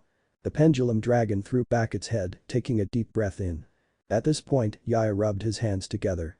Drummerilla's ability activates. He increases my Odd Eyes attack points by 600. With a shout, Drummerilla started beating its chest, releasing sound waves around itself. Hearing it, Odd Eyes felt stronger. ATK. 2500, 3100. Sora reached for his disc, only to stop when Naruto cut in. I activate the action spell, Candy Syrup. Candy Syrup. Action spell. Select one face-down spell trap on your opponent's field. It cannot be activated this turn. Sora suddenly felt something odd under his feet. Lowering his gaze, he found himself standing in a pool of some sort of sticky substance, which made it difficult for him to move about. This is melted candy syrup. Naruto nodded. Sticky, isn't it? One of your face down cards is about to find that out. Where did he get the action card? Frederick asked. I didn't see him grab one. From inside the house, I guess. Zuzu replied, also intrigued. The pool of syrup started spilling out around Sora, seeping toward his face-down punch in the box trap, where it had remained face-down since Yaya had negated its activation beforehand. But this card in play, you can't activate your punch in the box this turn. Say what? Sora gaped, thrown off by this. You're in a bit of a sticky situation. Yaya cried, pointing right at Leo. Attack now, odd eyes. Reaction force. Bringing its head forward, the dragon let loose a massive stream of red energy, one that Naruto wasn't certain were flames or not. Slamming into fright for Leo, the lion held its ground, snarling in exertion. You forgot my other trap, Naruto. My fright for defender is now triggered. Sora's still functional card flipped face up. It prevents him from being destroyed. The blast finally subsided, leaving Leo still standing. Maybe not. Yaya shot back. But you're still taking damage. And when it battles a level 5 or higher monster, the damage is doubled. Sora LP. 4000, 2600. Sora grimaced momentarily, but quickly bounced back. Fright for defender also increases Leo's attack points by 800. Leo let out a challenging roar, to which Odd Eyes responded equally. ATK. 2400, 3200. I may not be able to take out your Leo, Yaya started. But that bear is another story. Dromarilla, attack fright for bear. With a new ooh. The musical 8 bounded over the terrain. Sora, seeing the threat, tried to move but ended up falling flat on his face as he tried to get out of the sticky substance, earning a few giggles from the trio of kids. Arriving, Dromarilla launched a ferocious uppercut into the macabre-looking toy's stomach. With a howl of pain, fright for bear disintegrated. Sora LP. 2600, 2400. I end my turn. It'll be up to my assistant, Naruto, to win this. Yaya remarked, full of humor. Yaya H. 0. I'm nobody's assistant, Yaya. Was the heated reply. This just made Yaya chuckle a bit, having gotten that reaction out of him. As he was yelling, the syrup disappeared, letting Sora get back up and freeing his face down card. Seeing Naruto about to start his turn, he gave come at me motion with his hand. Bring it, teach. Consider it brought. Can Naruto win at the moment? Tate asked Zuzu, a little disappointed that Yaya hadn't won that round. He only has one face down card, no monsters, and only 2 cards in his hand. We're about to find out. Was her solemn reply. Why don't we cheer him on? Ali suggested. That's a good idea. Frederick supported before shouting out. Do your best, Naruto. Fight on. You can do it. Kurama pumped his 4 paws in the air. Give him hell, brat. Zuzu's eyes shined with mirth as she watched the children continue to verbally support their new friend. It had an effect on Naruto, but not what the others expected. Momentarily, his eyes glazed over as a sudden vision struck him. Memory fragment. The stadium was erupting with people shouting his name, urging him not to surrender. Across from him was another duelist, but he couldn't make out his face. Things don't look so good for our challenger, Menma Atlas. The announcer called out. His life points are down to a measly 200 and his opponent still has over 2000. Please kid, give up. Clearly, you're not your old man. His opponent stated calmly, yet with a mocking undertone as well. Menma struggled to stand, the last attack having winded him. Was this really where he would stop? Would his progress so far mean nothing? Don't give up, Menma. A female voice cut through the crowd's roaring. Turning, Menma was stunned at whom was sitting in the audience, just across from him.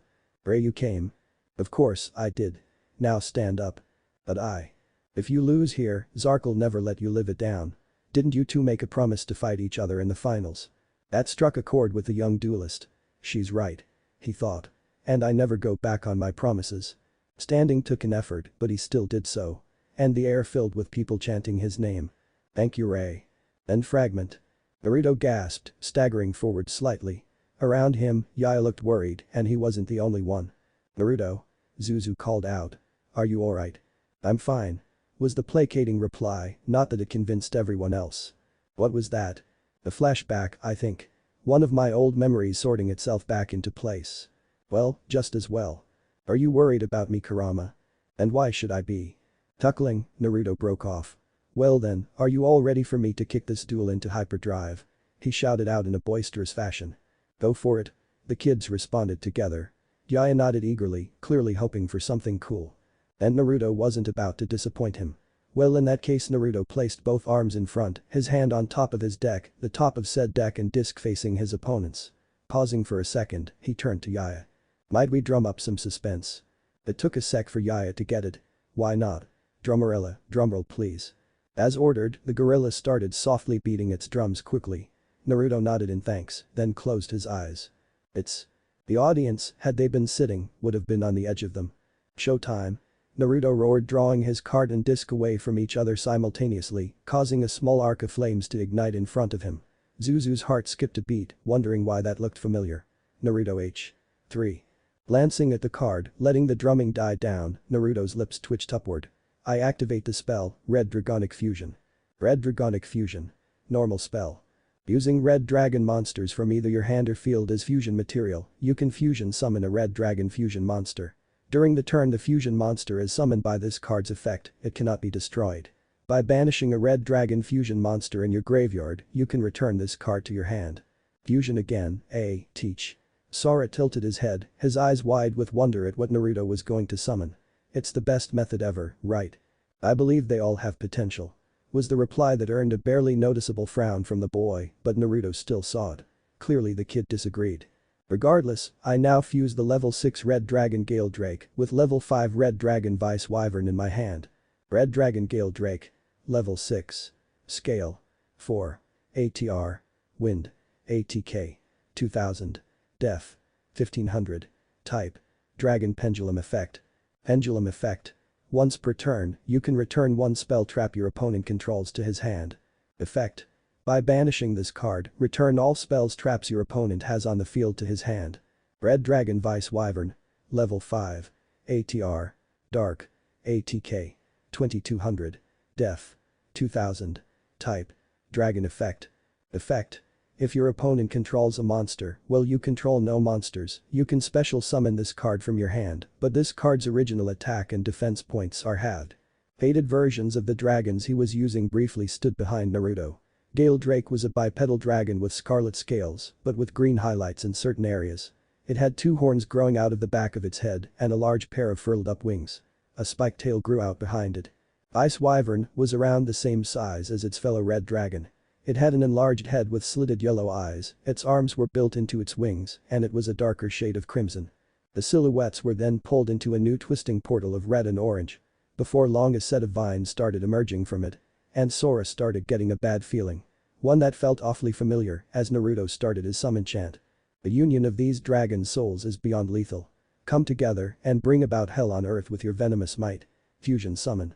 A dark shadow appeared behind Naruto as the fusion vortex became too blinding to look at. Red Dragon Violet Toxin Fusion Dragon. Red Dragon Violet Toxin Fusion Dragon. Level 8. ATR. Dark. ATK. 2800. Def. 2000. Type. Dragon Fusion Effect. Do level 5 or higher red dragon monsters. Effect. If this card is fusion summoned using materials from your hand, the attack points of all special summon monsters on your opponent's field become 0. Once per turn, select one level rank 5 or higher monster your opponent controls, negate its effect, and this card gains that effect. If this card is banished by a card effect, destroy all monsters your opponent controls. Sora was not often one to shy away from a challenge. Most would say he was rather brave. As he went through this duel, he had been intrigued by the way Naruto had played. Instead of standing completely on his own, he had helped Yaya stay standing and gave a few laughs here and there, even if it wasn't entirely appropriate for present company. When Naruto had made clear his intention to end the duel here, he relished the coming challenge. And yet this creature made all of his confidence desert him in that moment. He instantly went pale and started shaking like a leaf. "Yuri," he whispered shakily, shivering where he stood as the image of Naruto faded away, leaving one of his more sadistic comrades in his place.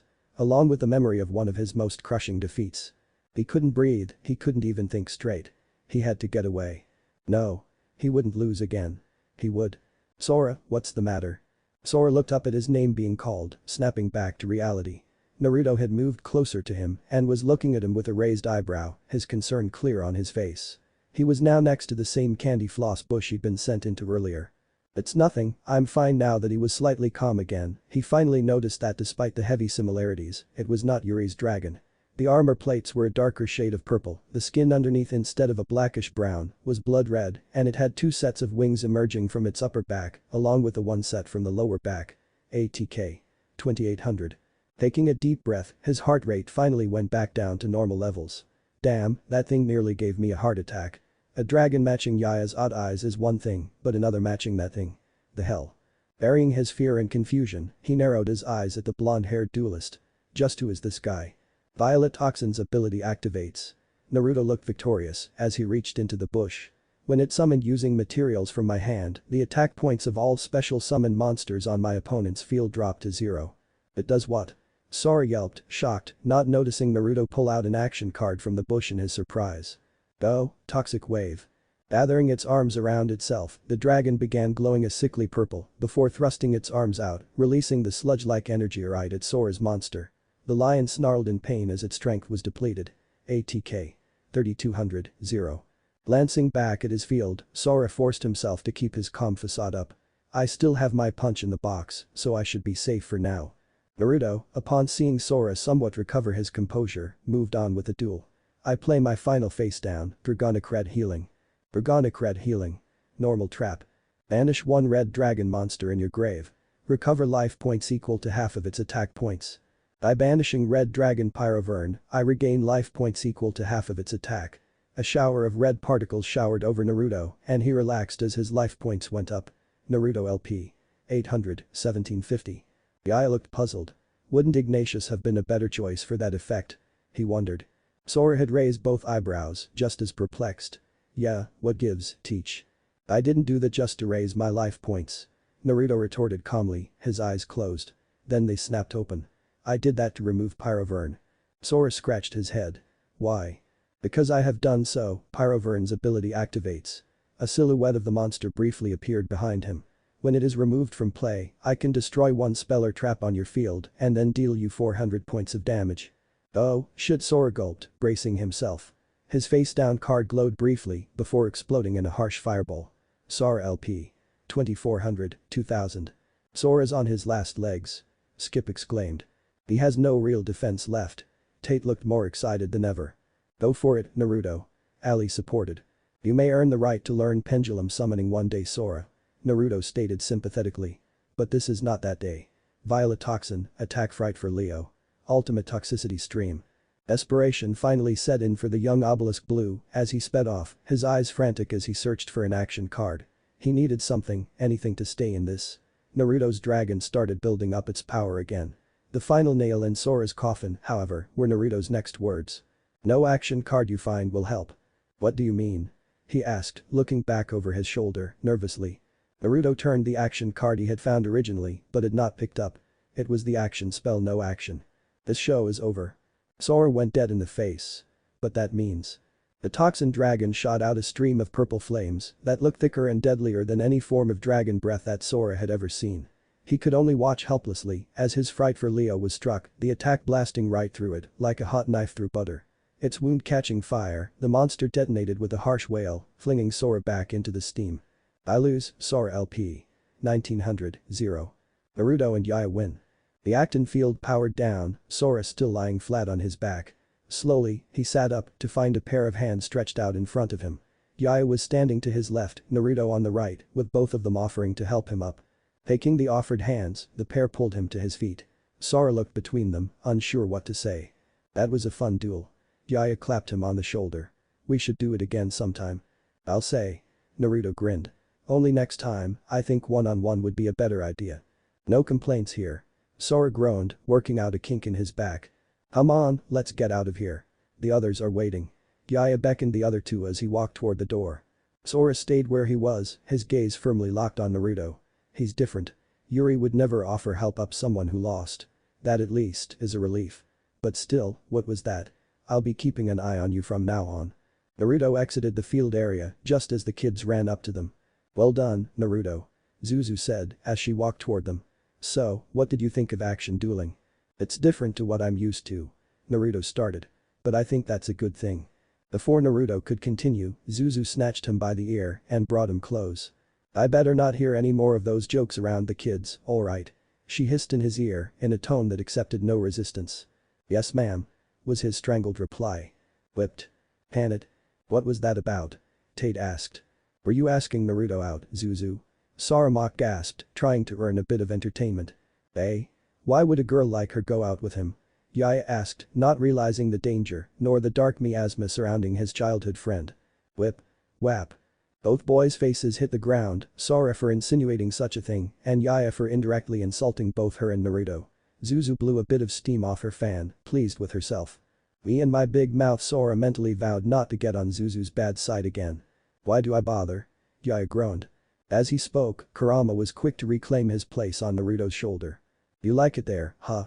I admit nothing. Naruto would have argued when a loud rumble echoed throughout the room. As one, everyone turned to Yugioh's newest student, whom was now clutching his stomach. The action duel made me work up an appetite, Dadabeo. He remarked sheepishly. Damn it. Not again. Heading up, Yaya was feeling peckish himself.